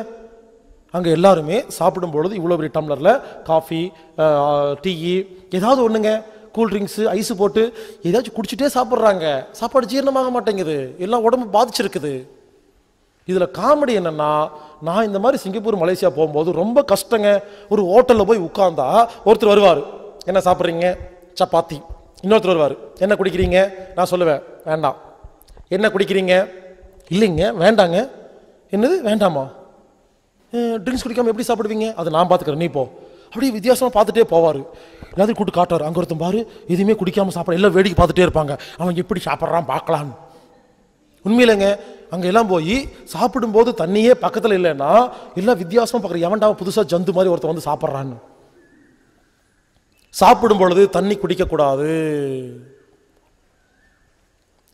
உடனே பல பேர் கேட்குறாங்க, சாப்பிடும்போது தண்ணி குடிக்கக்கூடாதுன்னு சொல்கிறீங்களே, குழம்பு, ரசம், மோர் இதெல்லாம் தண்ணி மாதிரி தான் இருக்குது, அதுக்கு இதுக்கு என்ன வித்தியாசம்னு கேட்டால், இங்கே பாருங்க, குடிக்கக்கூடாது, சாப்பிட்லாம், 2க்கு வித்தியாசம் இருக்குது.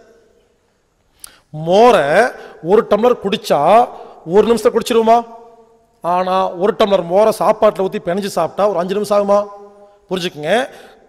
குழம்பு, ரசம், மோர் அதுவும் தண்ணி தான், இல்லைன்னு சொல்ல. பட் சாப்பாடோட சேர்ந்து பிணைஞ்சு சாப்பிடும் பொழுது ரொம்ப நேரம் மென்று மெதுவாக சாப்பிட்றோமா? அப்போ ஒழுங்காக ஜீரணமாகுதுங்க. குடிக்கக்கூடாது. சில நாடுகளில் சாப்பிடும் பொழுது சூப்பு சாப்பிடுவாங்க. அது சாப்பிட்லாமான்னு கேட்டிங்கன்னா, இங்கே பாருங்க, சூப்பு குட்டி டம்ளரில் கொஞ்சமாக குடித்தா நல்லது, பெரிய பவுலில் நிறையா குடித்தா கெட்டது. சில நாடுகளில் ஏன் தெரியுமா சூப்பு சாப்பிட்றாங்க? அது எந்த நாடுன்னு கேட்டிங்கன்னா, குளிர்ச்சியாக இருக்கிற நாடு. ஹாலந்து, ஸ்காட்லாண்டு, இவங்க இந்த ஊரில், இந்த நாட்டு இங்கிலாந்துலாம் பாருங்கள், ஓவர் கூலிங்காக இருக்குங்க. அவங்களுக்கு ஏன் தெரியுமா சாப்பிட்றதுனால சூப்பு சாப்பிட்றாங்க? உடம்பு குளிர்ச்சியாக இருக்கும். சுட சுட 2 சிப்பு சாப்பிட்டா தான் ஜீரணமே நடக்குங்க அவங்களுக்கு. அவங்க சூப் எடுத்து வயிற்று நிறைக்க மாட்டாங்க, குட்டி டம்ளரில் கொஞ்சமாக சூப் சாப்பிடுவாங்க. நம்ம என்ன பண்ணுறோம், பெரிய கப்பில் நிறையா சூப் சாப்பிட்றோம், அது கெட்டது. அதே மாதிரி சைனீஸ் எல்லாம் பார்த்தீங்கன்னா சாப்பிடும்போது டீ சாப்பிடுவாங்க. சைனீஸ் டீனா என்னென்னா, அதில் பாலும் இருக்காது, சர்க்கரையும் இருக்காது, குப்பட்டையும் இருக்காது. ஒரிஜினல் டீயை டீ தூளை கொஞ்சமாக டீ இலையை போட்டு லேசாக கொதிக்க வச்சு பாலும் இல்லாமல் சர்க்கரை இல்லாமல் சாப்பிடுவாங்க. அது எவ்வளவு? குட்டி டம்ளரில் கொஞ்சம் சாப்பிடுவாங்க. புரிஞ்சுக்குங்க, இது நல்லது. நாம் என்ன பண்ணுறோம், பாலை ஊற்றி சர்க்கரை, வெள்ளை சர்க்கரையை போட்டு பாலை ஊற்றி அவன் குடிக்கிற ஒரிஜினல் டீ குடிக்காமல் குப்பை டீயை போட்டு டஸ்ட் டீ குடிக்கிறோமா இல்லையா? கடையில் டிவியில் காட்டுதில் விளம்பரம், எல்லா டீயும் இந்த 3 ரோசஸ், லிப்டன் எல்லாமே குப்பை. யாருக்காவது தெரியுமா? அதில் எழுதியிருப்பாங்க super dust tea, premium dust டீன்னு. எவ்வளவு திமிர் இருந்தா குப்பையை குப்பைன்னு சொல்லி விற்கிறான் ஒருத்தன், நான் வாங்கி குடிச்சிட்டு இருக்கிறோம். யாராவது ஒரிஜினல் டீயை பார்த்துருக்கீங்களா? இது வரைக்கும் யாருமே ஒரிஜினல் டீயை பார்த்தே கிடையாது. இந்த மணிமுத்தாறு, குன்னூர் இங்கெல்லாம் போய் பாருங்க, டீ எஸ்டேட் இருக்கு இல்லையா, அங்கெல்லாம் பெரிய பெரிய கம்பெனி இருக்குங்க. அவங்க என்ன பண்றாங்க, ஒரிஜினல் உரத்தை போட்டு எந்த ஒரு கெமிக்கலையும் பயன்படுத்தாம, ஊருக்கெல்லாம் கெமிக்கல். இந்த டீ தூள் கம்பெனி மட்டும் கெமிக்கல் பயன்படுத்துறதே இல்லைங்க, மாட்டு சாணி மட்டும்தான். இப்படி இயற்கை உரங்களை போட்டு நல்ல டீ தூளை தயாரிச்சு அதை எல்லாம் பேக் பண்ணி வெளிநாட்டுக்கு ஏற்றுமதி பண்ணிட்டு, ஏன்னா அந்த கம்பெனி முதலாளியே வெளிநாட்டுக்காரன் தான், இங்க இருக்கிறது பினாமி. நம்மளால பினாமி ஒருத்தர் இருப்பான், பார்க்கறதுக்கு அவன் தான் ஓனர் சொல்லுவாங்க, அவங்க கிடையாது, பினாமி. இப்படி நல்ல டீ தூள்ல வெளிநாட்டுக்கு ஏற்றுமதி பண்ணிட்டு அந்த டீ தூள் தயாரிக்கும் போது குப்பை இருக்கு இல்லையா, அதை கீழே கொட்டுறக்கு பொதுவா இங்க 3 ரோசஸ் டீன்னு கம்பெனி வச்சு, லிப்டன் கம்பெனி பேரை வச்சு அதை வித்துட்டு இருக்காங்க. அதையும் வாங்கி சாப்பிட்டு இருக்கீங்க. புரிஞ்சுக்குங்க, கடையில் விற்கிற எல்லா டீ தூளும் குப்பை.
அதனால் புரிஞ்சுக்குங்க, சாப்பிடும் பொழுது குறுக்க தண்ணி குடிக்கக்கூடாது. ஒருவேளை குளிர் பிரதேசத்துக்கு போனீங்கன்னா சாப்பிட்றதுக்கு முன்னால் கொஞ்சமாக கப்பில் கொஞ்சமாக சூடாக சூப் சாப்பிடுங்க, நல்லது. சைனா பக்கம் போனீங்கன்னா சாப்பிட்டு முடிச்சுட்டு குட்டி டம்ளரில் கொஞ்சமாக டீ சாப்பிடுங்க. ஒவ்வொரு ஊர்லேயும் ஒரு கலாச்சாரம் இருக்குது, அந்த கலாச்சாரத்தை நீங்கள் ஃபாலோ பண்ணாதான் அந்த ஊரில் நிம்மதியாக வாழ முடியும். அதுக்கு ஒரு உதாரணம் சொல்கிறேன். இந்தியாவில் கோயிலுக்கு போகும்போது செருப்பு போட்டு போகிறீங்களா? சுவிட்சர்லாந்தில் கோயில் கட்டி செருப்பு இல்லாமல் போங்க, அப்படியே ஃப்ரீஸ் ஆகிடுவீங்க. அப்புறம் நீங்கள் தான் சாமி சிலை சொல்லி உங்களுக்கு அபிஷேகம் பண்ண ஆரம்பிச்சிருவாங்க. அப்போது அந்த நாட்டுக்கு போய் கோயில் கட்டினீங்கன்னா ஷூ போட்டு தானே போகணும். அப்போ கலாச்சாரம் மாறுதா இல்லையா? ஷூ போட்டுட்டு கோயிலுக்கு போகக்கூடாது தப்புங்கிறது எல்லாத்துக்கும் தெரியும். ஆனால் நீங்கள் அண்டார்டிகாவில் கோயில் வச்சா ஷூ போட்டு போவீங்களா, ஷூ போடாமல் போவீங்களா? புரிஞ்சுக்குங்க, ஒரு நாட்டுக்கு இருக்கிற கலாச்சாரத்தை இன்னொரு நாட்டுக்கு கொண்டு போகும் பொழுது அங்கே இடிபடுது. இங்கே வேஷ்டி சட்டை போட்டு சுற்றலாம், சுவிட்சர்லாந்தில் போய் வேட்டி சட்டை போட்டு எப்படி சுற்றுவீங்க? கோட்டு போட்டு தான் இருக்கணும். புரிஞ்சுக்குங்க. பாலைவன பிரதேசத்துக்கு போனீங்கன்னா ட்ரெஸ் வந்து அந்த அரபு ட்ரெஸ் மாதிரி அந்த அபையா போட்டிருக்கணும். ஏன்னா மணல் வந்து அடிக்கும். அங்கெல்லாம் பேக்கெட் வச்சா பேக்கெட் ஃபுல்லாக மணலாயிரும். ஸோ ஒவ்வொரு நாட்டுக்கும் ஒரு ட்ரெஸ் இருக்கும், ஒரு சாப்பாடு இருக்கும், ஒரு கலாச்சாரம் இருக்கும். அந்த எனக்கு தெரிஞ்ச அந்த கலாச்சாரம் தான் பிற்காலத்தில் மதமாக மாறிடுச்சு. கிறிஸ்துவ கலாச்சாரங்கிறது என்னை பொறுத்த வரைக்கும் குளிர் கண்ட்ரி கலாச்சாரம். முஸ்லீம் கலாச்சாரங்கிறது ஹீட் கண்ட்ரி கலாச்சாரம். சில ஒவ்வொரு கலாச்சாரம் பார்த்தீங்கன்னா சைனீஸ் அதில் எடுத்து பார்த்தீங்கன்னா நான் ரிசர்ச் பண்ணி பார்த்தேங்க, அந்த நாட்டில் அந்த மாதிரி முறைகள் வாழ்ந்தாதான் ஆரோக்கியம் வாழ முடியுதுங்க. அப்படி கலாச்சாரம் தான் மாறுது. இது நம்ம பேர் வச்சிருக்கிறோம், இது தனி சப்ஜெக்ட். என்ன சொல்ல வரேன்னா, சாப்பிடும்போது தண்ணி குடிக்கக்கூடாது. இங்கே பாருங்க, அந்த சாப்பிடும்போது குறுக்க எவ்வளவு தண்ணி கம்மியாக குடிக்கிறோமோ அவ்வளவு நல்லது, அவ்வளோதாங்க. ஏன்னா ஹைட்ரோகுளோரிக் ஆசிடை டைல்யூட் பண்ணிடக்கூடாது.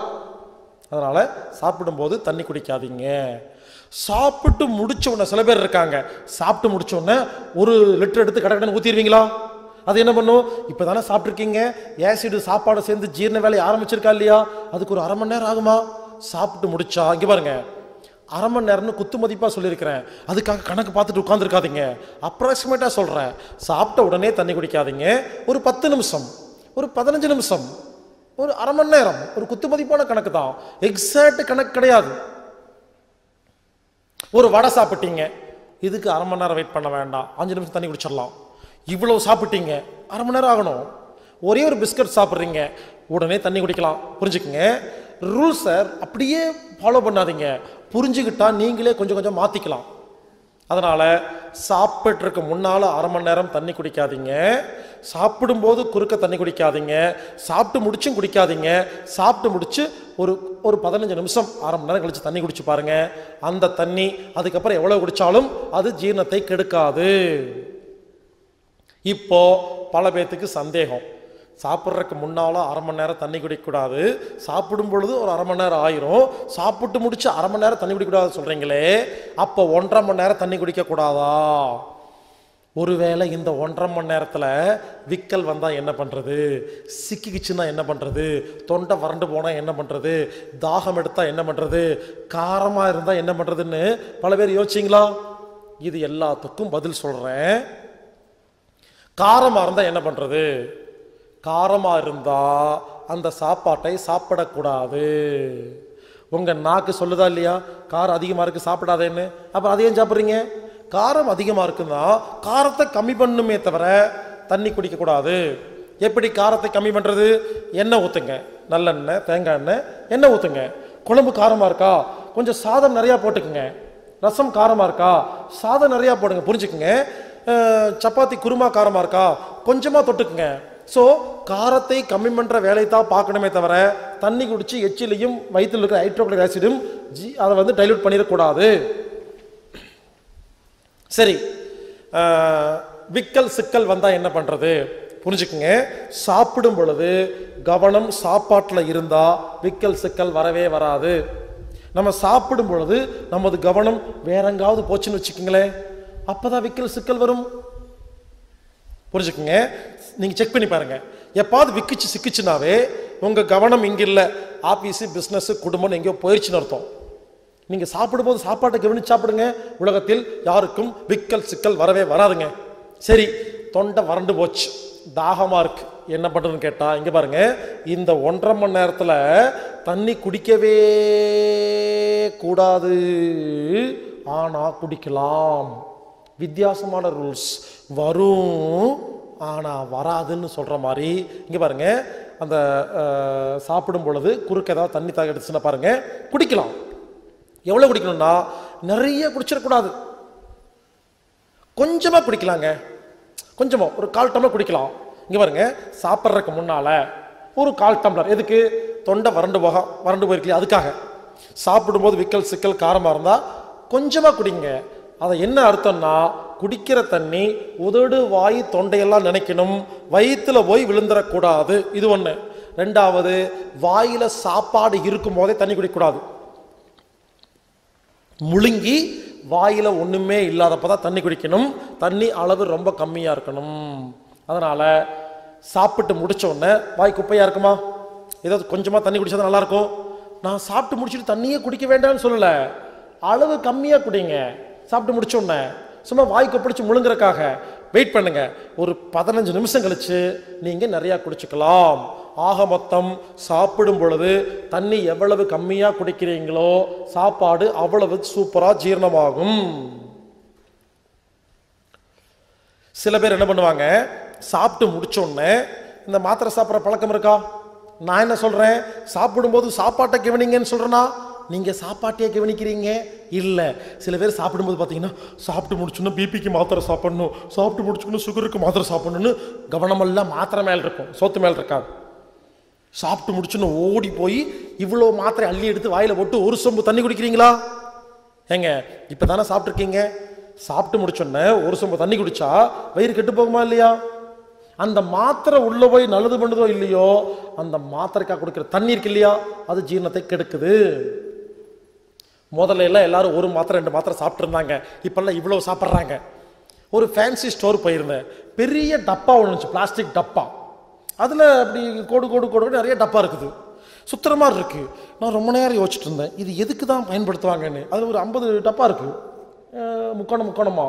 நான் யோசிச்சுட்டு இருந்தேன். அவர் வந்து கேட்டார், என்னன்னு கேட்டார். இது என்னங்க வித்தியாசமா இருக்குன்னு. இது மாத்திரை வைக்கிற டப்பாப்பா அவனுக்கு தெரியாது அப்படின்னாரு. இப்பெல்லாம் மாத்திரை வைக்கிற டப்பா 50 டப்பா இருக்கு, சுத்தனா ஒவ்வொன்றா வரும், டங் டங் கொட்ட வேண்டியது. முதல்ல எல்லாம் 5.5 பெட்டி தான் இருந்துச்சு, இப்போ 55 பெட்டி இருக்கு. இன்னொரு விஷயம் சொல்றேன், நிறைய பேர் 4 மாத்திரை 5 மாத்திரை சாப்பிட்றீங்களே, ஒரு சின்ன விஷயம் சொல்ற கேளுங்க. 4 மாத்திரை 5 மாத்திரை ஒன்னா சேர்ந்து சாப்பிட்டா உடம்பு கன்ஃபியூஸ் ஆயிரும் தெரியுமா? இப்போ மருந்து மாத்திரை கம்பெனி என்ன பண்ணுது, ஒரு மாத்திரையை எலிக்கோ பன்னிக்கோ கொடுத்து டெஸ்ட் பண்ணி பார்த்து அந்த எலி பண்ணி நல்லா இருக்குன்னு சொல்லி சர்டிபிகேட் வாங்கி ஊர்ல சப்ளை பண்றாங்களா? எந்த எலிக்காவது பன்றிக்காவது 4 கம்பெனி மருந்து மாத்திரையை ஒன்னா கொடுத்து டெஸ்ட் பண்ணி பார்த்துருக்காங்களா? அந்த பன்றி எலி நாம தான். எலிக்காவது 1 கொடுக்குறாங்க, நமக்கு 15 கொடுக்குறாங்க. கொஞ்சம் யோசிச்சு பாருங்க, கெமிக்கல் ரியாக்ஷன்னு ஸ்கூல்ல படிக்கும்போது பார்த்துருக்கீங்களா இல்லையா? ஒரு மாத்திரை உள்ள போய் ஒரு வேலையை பண்ணுதுன்னா இன்னொரு மாத்திரை உள்ள போய் வேற வேலையை பண்ணுதா? இப்படி 4 மாத்திரையை ஒன்னா சாப்பிட்டா 4 மாத்திரை ஒன்று சேர்ந்து அது என்னமோ பண்ணும், அது என்ன பண்ணுன்னு அதுக்கே தெரியாது. இந்த மாதிரி ஏங்கள் இது வரைக்கும் யாரும் யோசிச்சு பார்த்தது இல்லைங்க. நான் இது சம்பந்தமா FDA-வுக்கும் WHO-வுக்கும் நிறைய மெயில் அனுப்பிச்சிட்டேன், நான் இங்க மதிக்கவே மாட்டேங்குது.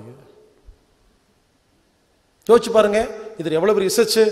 நிறைய மாத்திரையை ஒன்னா சேர்த்து சாப்பிட்டு இது வரைக்கும் எலி பன்றிக்கு செக் பண்ணி பார்த்துருக்கீங்களான்னு FDA-க்கு அனுப்பிச்ச மெயில் ரிப்ளையே கிடையாது. ஏன்? அதை பார்க்கறதுக்கெல்லாம் ஆள் கிடையாது. ஸோ புரிஞ்சுக்குங்க, ரொம்ப சிம்பிளா சொல்றேன், சாப்பிடும் பொழுது தயவு செய்து இந்த மாத்திரை பத்தி யோசிக்காதீங்க. சாப்பிட்டு முடிச்ச உடனே மாத்திரை சாப்பிடாதீங்க. சாப்பிட்டு முடிச்சு ஒரு அரை மணி நேரம் கழிச்சு மாத்திரை சாப்பிடுங்க. இங்க பாருங்க, மாத்திரையே சாப்பிடாதீங்க. ஒரு வேளை மாத்திரை சாப்பிட்றதா இருந்தா சாப்பிட்டு முடிச்சோன்னா சாப்பிடாதீங்க.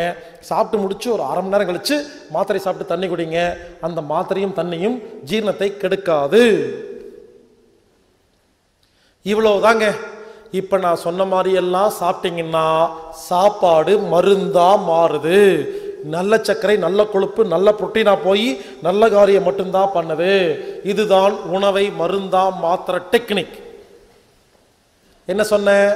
3 மாசத்துக்கு ஒருக்கா பேதிக் சாப்பிடணும், பசி எடுத்தால் தான் சாப்பிடணும், சாப்பிடும் பொழுது உதட்ட மூடி மெல்லணும், சாப்பிடும்போது கவனத்தை சாப்பாட்டில் வைக்கணும், அடுத்தது சாப்பிட்றதுக்கு முன்னால பிரார்த்தனை பண்ணணும். எப்பவுமே சாப்பிட்றதுக்கு முன்னால இறைவா இந்த உணவை மருந்தாக மாத்துன்னு நினைச்சிட்டு சாப்பிட்டா மருந்து, பிரசாதம். அடுத்தது பல்லுக்கு நல்லா வேலை கொடுத்து கூழ் மாதிரி அரைச்சு சாப்பிடணும்.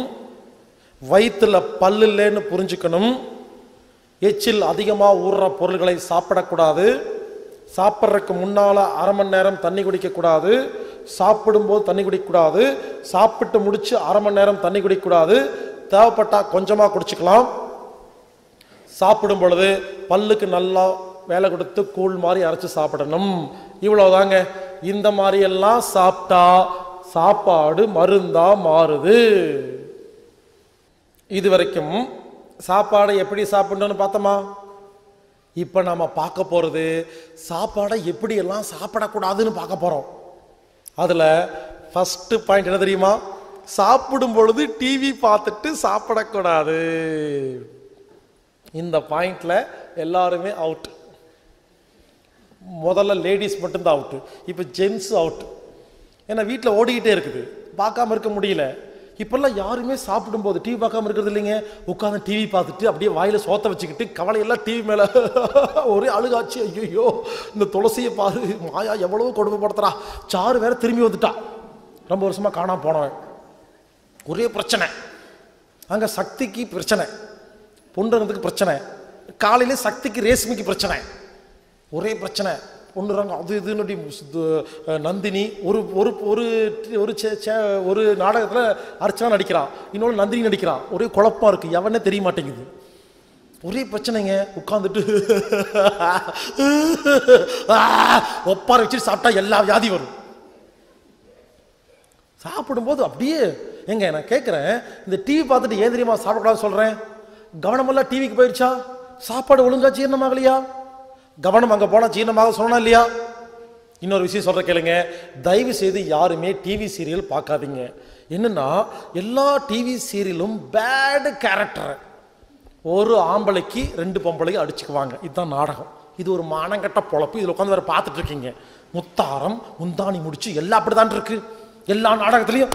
இன்னும் 7 நாளில் குடும்பத்தை பிரித்து காட்டுறோம் பாரு. நாடகத்தில் யாருக்குமே ஃபர்ஸ்ட் நைட் நடக்கிறதே இல்லை, பிரிக்கிறதா வேலை. எந்த நாடகத்திலும் யாருமே ஒன்றும் சேர மாட்டேங்கிறாங்க. எதுக்கு அந்த கண்ட்ராவி பார்த்துட்டு இருக்கீங்க? வேற பொழப்பே இல்லை.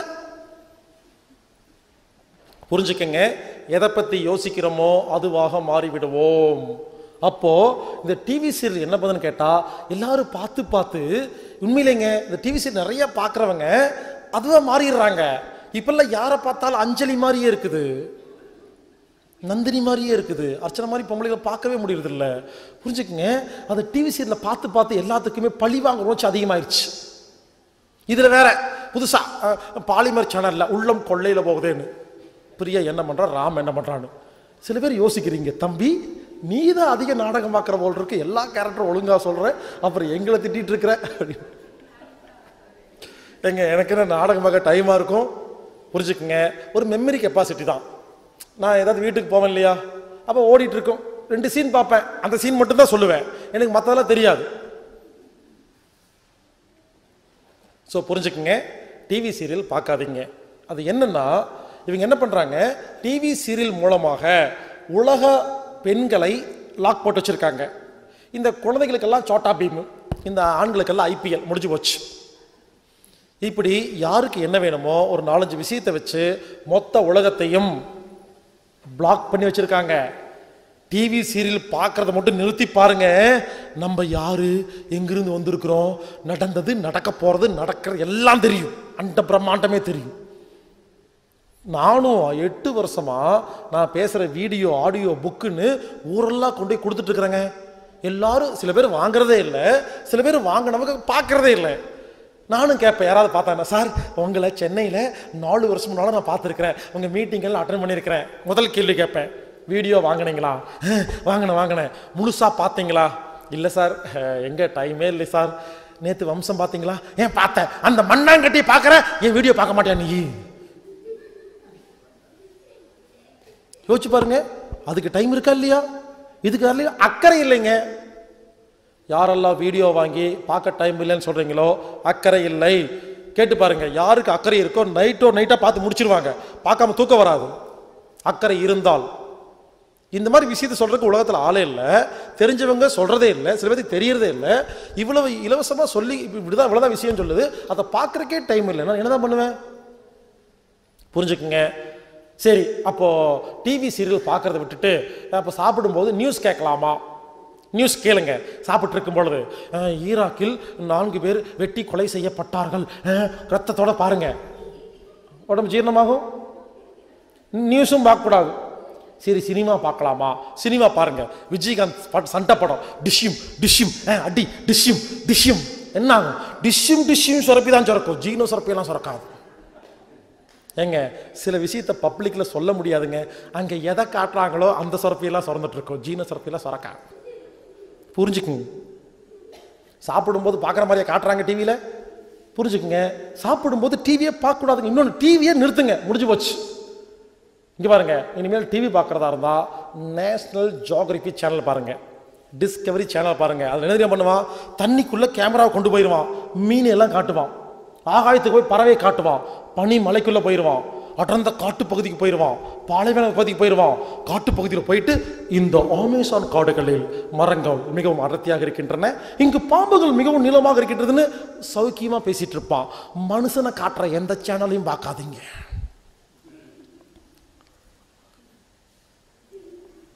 புரிஞ்சுக்குங்க, டிவி பார்க்கறது நமது வாழ்க்கையில் மிகப்பெரிய ஒரு கெட்ட காரியங்க. நிறுத்துங்க, எல்லாமே புரியும். ஸோ சாப்பிடும் பொழுது டிவி பார்த்துட்டு சாப்பிடக்கூடாது. அடுத்தது, சாப்பிடும்போது புக்கு படிக்கக்கூடாது.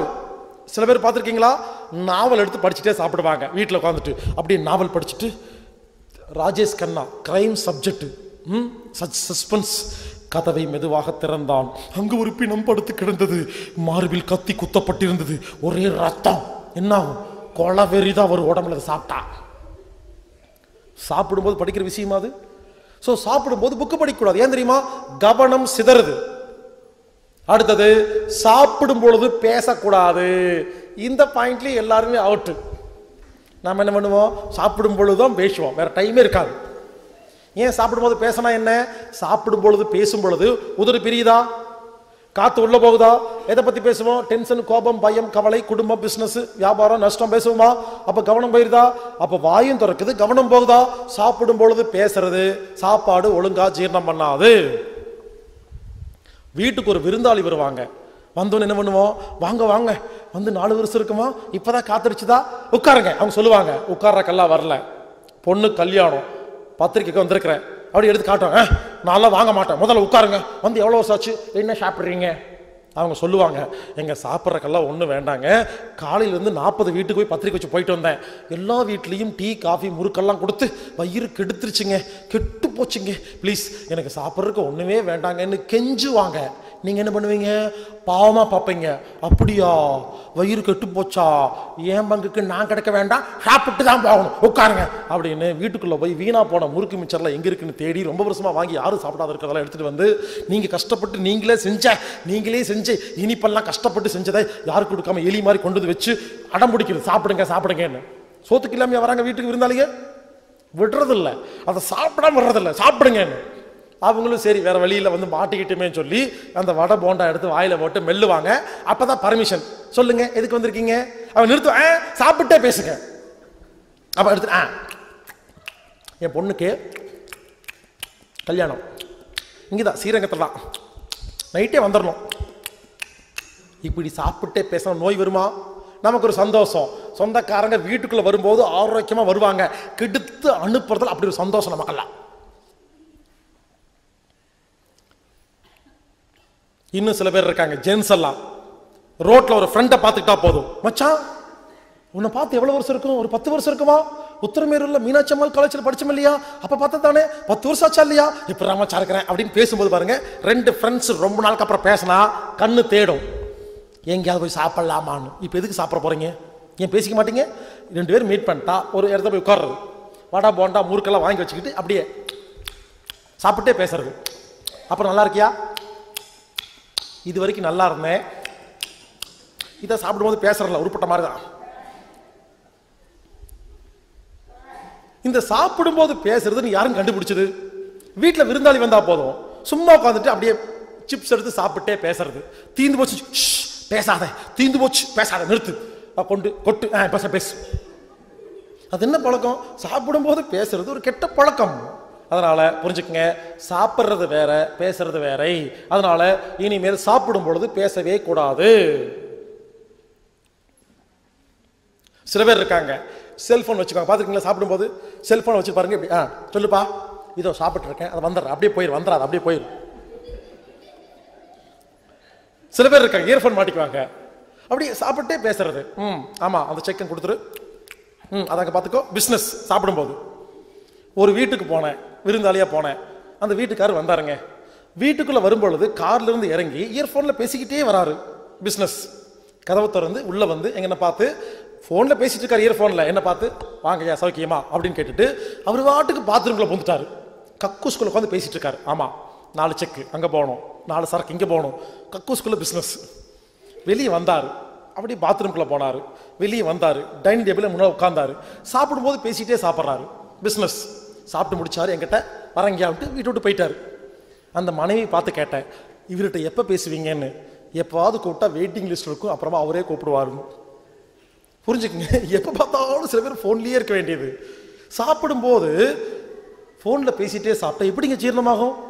அப்புறம் சம்பாரிச்ச பணத்தை கொண்டு வந்து அப்புறம் ஆப்ரேஷன் கொடுக்க வேண்டியது. புரிஞ்சுக்குங்க, சாப்பிடும் பொழுது பேசக்கூடாது. இங்கே பாருங்க, நான் சொல்றதெல்லாம் நான்லாம் கண்டுபிடிக்கலைங்க, ஏற்கனவே நம்ம தாத்தா பாட்டி வாழ்ந்த வாழ்க்கைங்க. அதான் சொல்றேன். நான் என்ன பெருசா சொல்லிட்டேன்? தாத்தா பாட்டி சொன்னாங்களா இல்லையா சாப்பிடும்போது பேசாதேன்னு சொன்னாங்களா இல்லையா? எங்கள் வீட்டு பிள்ளை படத்துல எம்ஜிஆர் சாப்பிடும்போது பேசுவாரு, அந்த குட்டி பொண்ணு சொல்லும் மாமா சாப்பிடும்போது பேசாதேன்னு சொல்லும். அது குட்டி பொண்ணுக்கு தெரியுது. புரிஞ்சுக்குங்க, ஏற்கனவே சொன்னதுதான். நான் என்ன பண்றேன், டெக்னிக்கலா மானே தேனே எல்லாம் போட்டு பேசிட்டு இருக்கிறேன். ஏன்னா நாமெல்லாம் சயின்டிபிக்கா ஏமாந்துருக்கோம். சயின்டிபிக்கா சொன்னாதான் பிரிக்க முடியும். ஸோ சாப்பிடும் பொழுது பேசாதீங்க, அது நல்லது கிடையாது. சாப்பிட்டு முடிச்சுட்டு பேசிக்கலாங்க, ஒரு 5 நிமிஷம் பேசாமல் இருந்தா என்ன? இங்க பாருங்க, சாப்பிடும்போது பேசுங்க. என்ன பேசணும்? முக்கியமான விஷயம் இருந்தா பேசுங்க. எப்போ? வாயில வச்சுட்டு பேசக்கூடாது. முழுங்கிட்டு முக்கியமான விஷயம் இருந்தா பேசுங்க. குழம்பு கொண்டு வா, பொரியல் வேண்டாம், இது பேசணும். முழுங்கிட்டு ஊர்க்கதை பேசிட்டு இருக்கக்கூடாது. நான் முக்கியமான விஷயம் சொல்றது சாப்பாட்டை பத்தி. அதுக்காக உட்காந்துட்டு ஒண்ணுமே சோறு போட முடியாது உட்காந்துட்டு இருக்காதீங்க.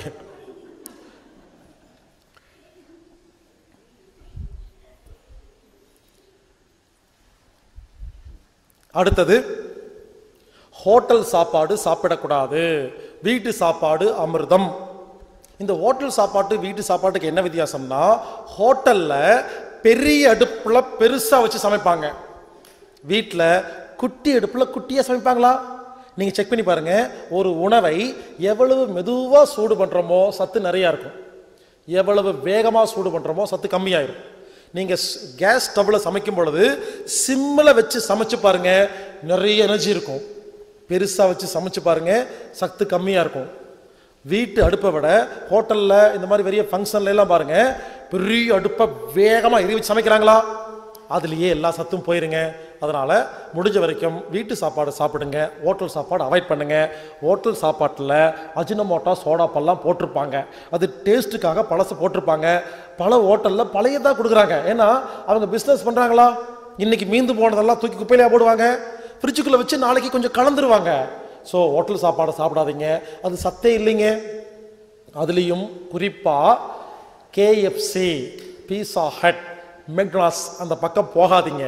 அதுக்கு பேசாம தூக்கு மாட்டி தொங்கிருங்க, ரெண்டு ஒன்று தான். எங்க குப்பைய எந்த நாட்டிலையோ இருக்கிற மாமிச துண்டுகளையும் அதை இதையும் எக்ஸ்போர்ட் பண்ணி கண்டெய்னரில் போட்டு குப்பையெல்லாம் அனுப்பிச்சு வச்சு அதை ஒருத்தன் வித்துட்டு இருக்கிறான். அது வேற காசு கொடுத்து சாப்பிட்றீங்க. யோசிச்சு பாருங்க. இந்த மாதிரி கடையில் போய் சாப்பிடும் பொழுது 5000 ரூபா 10,000 பில்லு வருதா? சின்ன சின்ன கடையில் போய் பார்த்தா 100 ரூபா சாப்பிட்றதுக்கு பில்லு வருதா? இங்கே போய் சண்டை, அங்கே போய் தேங்க்யூ டீசெண்டாக கொடுத்தா விஷத்தை குடிக்க வேண்டியது. ஒரு விஷயம் புரியுமா? இங்க பாருங்க, உலகத்தில் உள்ள எல்லா மருந்து மாத்திரை கம்பெனி முதலாளியும் கேஎஃப்சி, மெக்டானல்ட்ஸ், பீஸா ஹட், டொமினோஸ் இருக்கு இல்லையா, அதோட முதலாளியும் 2 பேரும் ஒரே ஒரு ஆளு தான். இவங்க என்ன பண்றாங்க, உணவு அப்படிங்கிற முறையில பாய்சனை கொடுத்து உலக மக்களுக்கு நோயை உண்டு பண்ணி அவன் மருந்து சப்ளை பண்றான். அதே மாதிரி பெப்சி, கோக், ஃபேண்டா, கூல்ட்ரிங்க்ஸ் இருக்கு இல்லையா, உலகத்தில் வைக்கிற எல்லா கூல்ட்ரிங்க்ஸ் கம்பெனி முதலாளியும் மருந்து மாத்திரை கம்பெனி முதலாளியும் ஒருத்தன் தான். இவன் என்ன பண்றான், கூல்ட்ரிங்க்ஸ்ல விஷத்தை கலந்து எல்லாத்துக்கும் நோயை உண்டு பண்ணி அப்புறம் மருந்து மாத்திரை கொடுக்குறான். அதே மாதிரி கடையில் வைக்கிற எல்லா soap, Hamam, Lifebuoy, Lux, Dove, Pears, paste, Pepsodent, Colgate, உலகத்தில் விற்கிற எல்லா கன்சியூமர் ப்ராடக்டுடைய முதலாளி ஒரே ஒருத்தங்க. அவன் யாரு, அவன் பேர் என்னங்கிறத நான் 4வது நாள் உலக அரசியலில் சொல்லுவேன். புரிஞ்சுக்குங்க. உலகத்தில் விற்கிற எல்லா பொருளும் ஒரு குறிப்பிட்ட குரூப்புக்கு சொந்தங்க. இவங்க என்ன பண்றாங்க, பல்ல கெடுக்கணும்னா இந்த பெப்சரண்ட், கோல்கேட் இருக்கு இல்லையா, அதுல கெமிக்கலை கலந்து பல்ல கெடுத்துட்டு அப்புறம் பல்லுக்கு மருத்துவம் பார்க்கறானுங்க. தோலுக்கு நோய் வரணுமா, ஹமாம் சோப்புல கொஞ்சம் விஷத்தை கலந்து தோல் நோய் உண்டு பண்ணி அப்புறம் தோல் நோய்க்கு மருத்துவம் பார்க்கறானுங்க. இவங்க இந்த இது மாதிரி, இந்த மைக்ரோசாஃப்ட் கம்பெனி மாதிரி பில்கேட்ஸ் மாதிரி. வைரஸ் அவன் தான், ஆன்டி வைரஸ் அவன் தான்.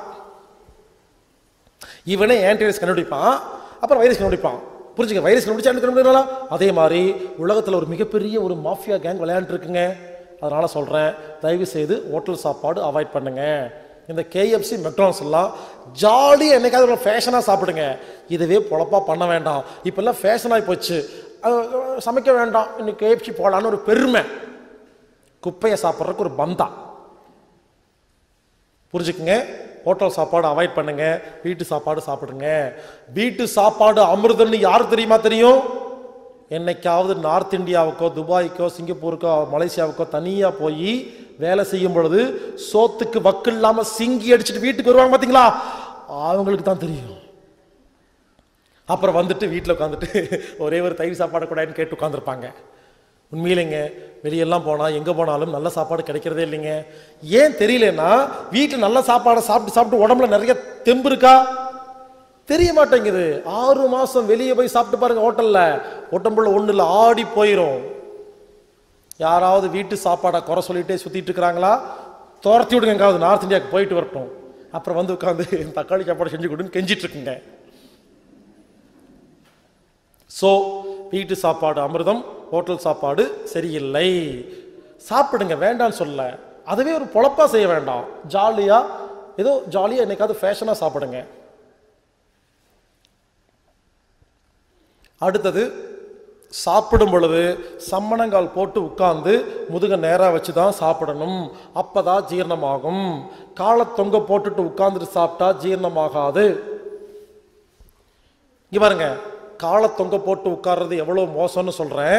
நம்ம என்ன பண்ணுறோம், ஆஃபீஸு சேரு, வீட்டில் சோபா, கட்டில், பஸ்ஸில் போகும்போது, காரில் போகும்போது, டூ வீலரில், ஸ்கூலில், காலேஜில், ஃபங்க்ஷனில் எல்லா இடங்களிலும் காலை தொங்க போட்டு உட்கார்றோமா? இந்த காலை தொங்க போட்டு உட்கார்றது எவ்வளோ மோசம் தெரியுமா? ஏன்னா ரத்த ஓட்டமெல்லாம் காலுக்கே போயிருங்க, வயிற்றுக்கு வராது. புரிஞ்சுக்குங்க, சாப்பிடும் பொழுது சம்மண கால் போட்டு உட்கார்ந்து சாப்பிட்டீங்கன்னா சாப்பிட சாப்பிட ஜீரணமாகும். ஏன் தெரியுமா? காலுக்கு போக வேண்டிய ரத்தம் எல்லாம் வயிற்றுக்கு போகுமா, நல்லா ஜீரணமாகுங்க. முடிஞ்ச வரைக்கும் காலை தொங்க போட்டுட்டு உட்காராதீங்க. ஏன் தெரியுமா? ஒரு நாளைக்கு எவ்வளவு நேரம் காலை தொங்க போட்டு உட்காடுறீங்களோ உடம்பு ஆரோக்கியம் கெட்டு போங்க. இப்பெல்லாம் ஏன் தெரியுமா எல்லாத்துக்கும் நோய் வருது?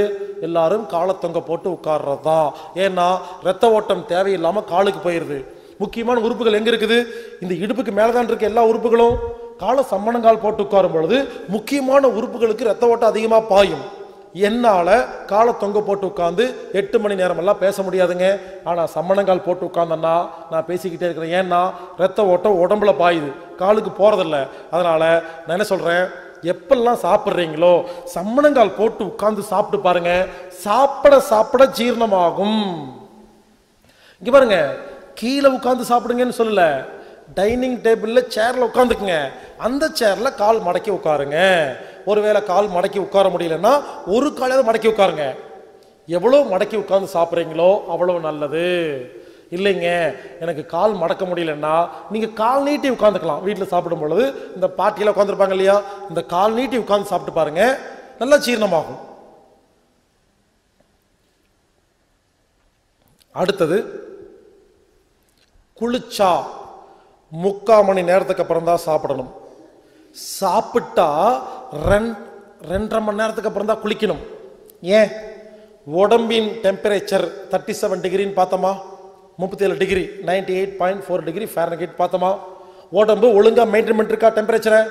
பச்சை தண்ணியோ சுடு தண்ணியோ எப்ப குளிக்கிறோமோ நமது உடம்பின் ஆரோக்கியமான வெப்பநிலை மாறிடும். அது மறுபடியும் வர்றதுக்கு 3/4 மணி நேரம் ஆகுங்க. இங்க பாருங்க, 3/4 மணி நேரம் கரெக்டா 3/4 மணி நேரம் இல்ல, நான் அப்ராக்சிமேட்டா சொல்றேன். ஒருத்தருக்கு 10 நிமிஷம் வந்துடும், ஒரு குத்தி மதிப்பா சொல்றேங்க. அப்போ குளிச்ச உடனே சாப்பிட்டா என்ன ஆகுன்னா, குளிச்ச உடனே தோல் டெம்பரேச்சர் மாறி போச்சா, அதை சரி பண்ணிட்டு இருக்கா.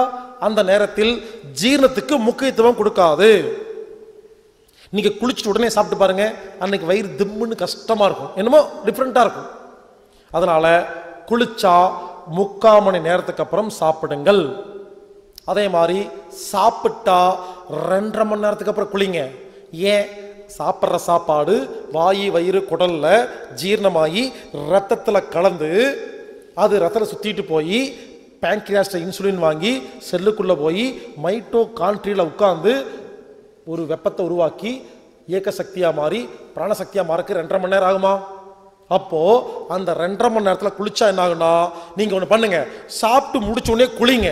அன்னைக்கு சாப்பாடு ஜீரணமே ஆகாது. ஏன்னா சாப்பிட்டு முடிச்சோன்னே குளிச்ச உடனே ஜீரணம் பண்ணிட்டு இருந்த உடம்பில் இருக்கிற சக்தி இந்த தோல் டெம்பரேச்சருக்கு மாறிடும், ஜீரணம் ஒழுங்கா ஆகாது. அதனால குளிச்சா 3/4 மணி நேரத்துக்கு அப்புறம் சாப்பிடுங்க, சாப்பிட்டா 2.5 மணி நேரத்துக்கு அப்புறம் குளிங்க. சில பேர் மாத்தி பயன்படுத்துறாங்க, நான் நிறைய பேர்த்த கேட்டேன், அதிர்ச்சி ஆயிட்டேன். சில பேர் குளிச்சா 2.5 மணி நேரத்துக்கு அப்புறம் சாப்பிட்றாங்க, சாப்பிட்டா 3/4 மணி நேரம் குளிக்கிறாங்க. நான் டிவிடி கேட்கும்போது தப்பா கேட்டாங்க போல் இருக்கு. நல்லா யோசிங்க. குளிச்சா 3/4 மணி நேரத்துக்கு அப்புறம் சாப்பிடுங்க, சாப்பிட்டா 2.5 மணி நேரத்துக்கு அப்புறம் குளிங்க. அடுத்தது, எந்த அம்மாவும் உங்க சொந்த குழந்தையோட உட்கார்ந்து சாப்பிடாதீங்க, நல்லது கிடையாது. என்னது, என்னோட குழந்தையோட உட்கார்ந்து நான் சாப்பிட்டேன் நல்லது இல்லையா? ஆமா. ஏன்?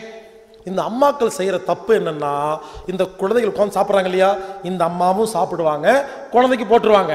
இந்த அம்மா என்ன பண்ணுவாங்க, இந்த அம்மாவுக்கு ரொம்ப பாசம், எல்லா அம்மாவுக்கும் பாசம் தான்.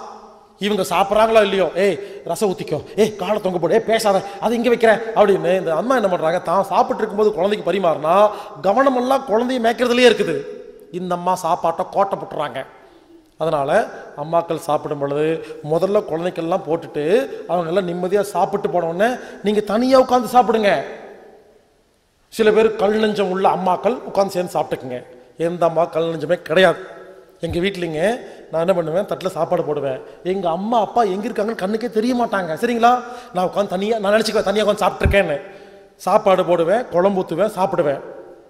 சாப்பாடு போடுவேன், ரசம் வேண்டாம், சரி மோர் ஊற்றலான்னு மோரை எடுத்து ஊத்த போவேன். எங்க அம்மா குரல் கேட்கும், ஏண்டா ரசம் சாப்பிடலையா அப்படின்னு. அப்பதான் தெரியும் நம்மளை வாட்ச் பண்ணிட்டு இருக்காங்கன்னு. எங்கிருந்து வாட்ச் பண்றாங்க தெரியாது, ஓரமா இருந்து அப்படி பார்த்துக்கிட்டே இருப்பாங்க. நான் ரசம் சாப்பிடலன்னு பின்னால தெரியுது அவங்களுக்கு. அதே மாதிரி ஒரு பொரியல் எடுத்து தட்டில் வைப்பேன். எங்க அப்பா அங்கிருந்து சொல்லுவார், டே பொரியல சின்ன தட்டில் வைடா, தனியாக வேணும். அவரை யோசிப்பேன், அவர் பார்த்துட்டு இருக்காருன்னு தெரிஞ்சுக்கிட்டேன். இந்த அம்மா அப்பாக்கு இதான் வேலை. இந்த குழந்தைக்கு சாப்பிடும்போது அப்படியே வேடிக்கை பார்த்துட்டு சாப்பிட்டு முடிச்சுட்டு போன எடுத்து பார்ப்பாங்க, என்ன கொஞ்சமாக சாப்பிட்ருக்கான், எங்கேயோ தின்ட்டு வந்திருக்கான், கண்டுபிடிச்சிருவாங்க. அளவு கரெக்டாக தெரியும், மோப்பம் முடிச்சிருவாங்க, கண்டுபிடிச்சிருவாங்க. ஸோ அம்மாக்கள் நீங்கள் சாப்பிடும் பொழுது தயவு செய்து உங்கள் குழந்தையோட சாப்பிடாதீங்க, அவங்களுக்கெல்லாம் பரிமாறிட்டு தனியாக சாப்பிடுங்க. உங்கள் கவனத்தை சாப்பாட்டில் வச்சு சாப்பிட்டு பாருங்க, நல்லா ஜீரணமாகுமே. சில பேர் இருப்பாங்க கை குழந்தை வச்சிருப்பாங்க, அந்த கை குழந்தை மேலே ஏறும் கீழே இறங்கும், சாப்பாட்டு தட்டில் கால் வைக்கும், சுற்றி சுற்றி வந்துட்டு இருக்கும். அது கூட பேசிட்டே சாப்பிட்டீங்கன்னா நீங்கள் எப்படி சாப்பாடு ஜீரணம் பண்ணுவீங்க?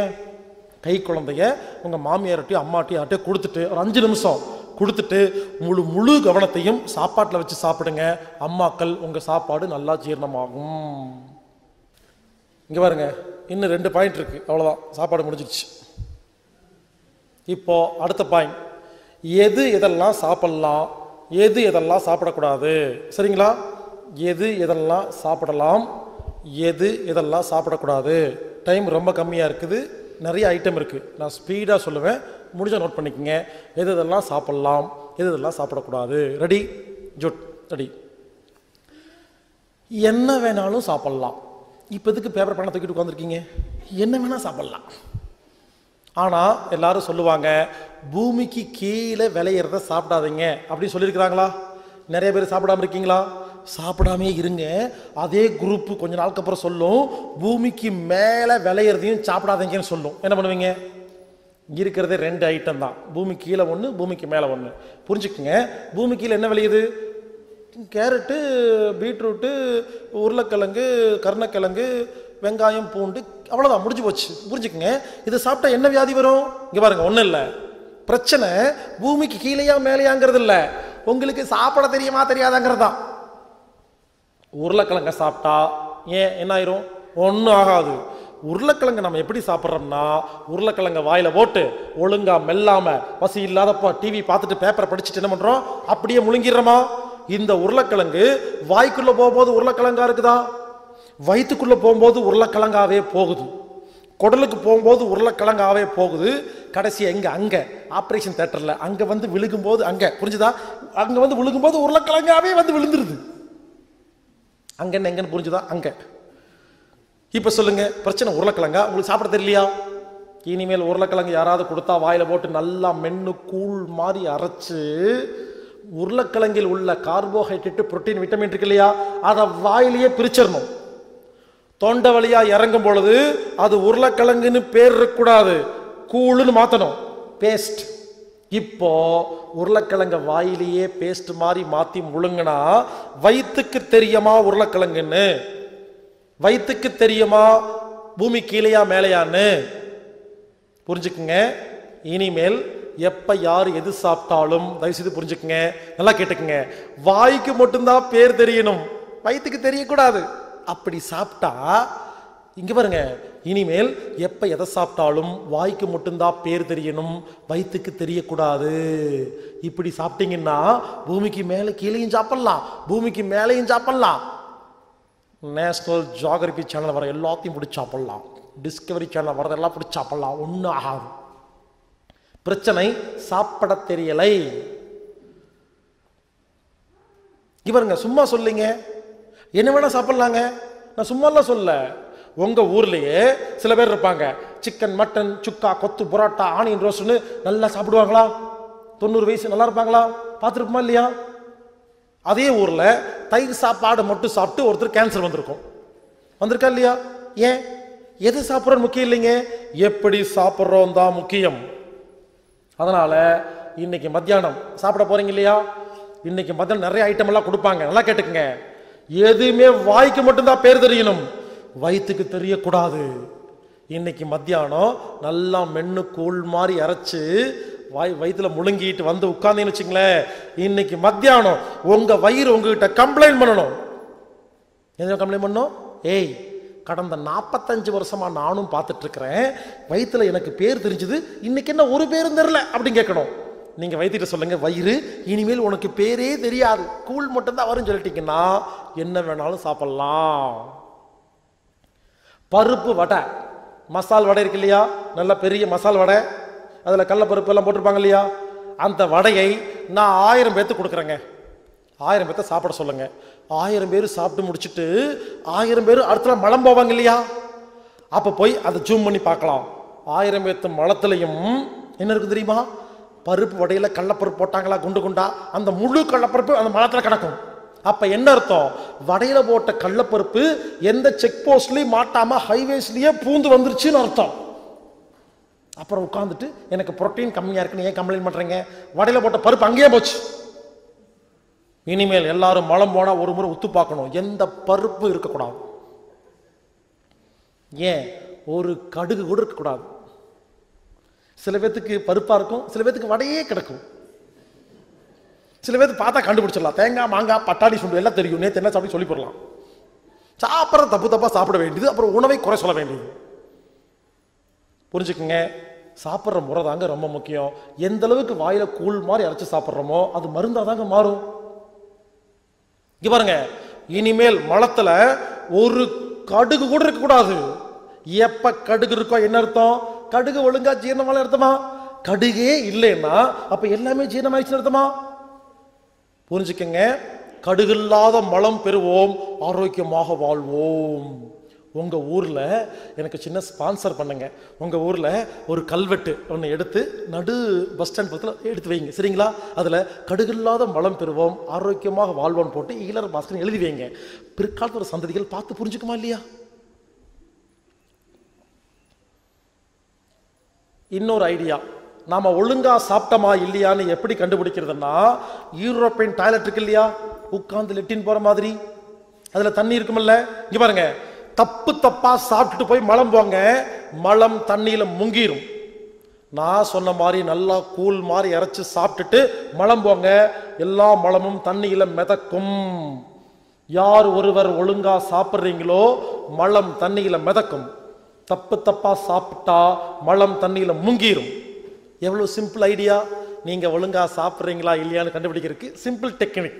முங்குச்சா மேந்துச்சா, வேலை முடிஞ்சிருச்சு. இங்க பாருங்க, மிதக்கணும். நான் திடீர்னு உங்க வீட்டுக்கு வருவேன், ஆப்ரேஷன் தியேட்டர் நீங்க போயிருக்கீங்கன்னு சொல்லுவாங்க, வீட்டில் வெயிட் பண்ணிட்டு இருப்பேன், கதவை திறக்கும் போது கேள்வி கேட்பேன், முங்குச்சா மேந்துச்சான்னு.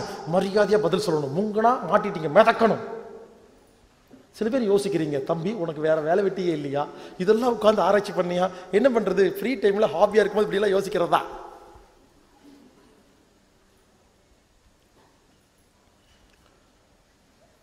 அடுத்த கேள்வி, தம்பி பல்லால நல்லா கூழ் மாதிரி அரைச்சு சாப்பிடணும்னு சொல்றையே, எனக்கு பல்லே இல்லையே, நான் என்ன பண்றது? சில பேர் கேட்க கூச்சப்பட்டு உட்கார்ந்துருப்பீங்க.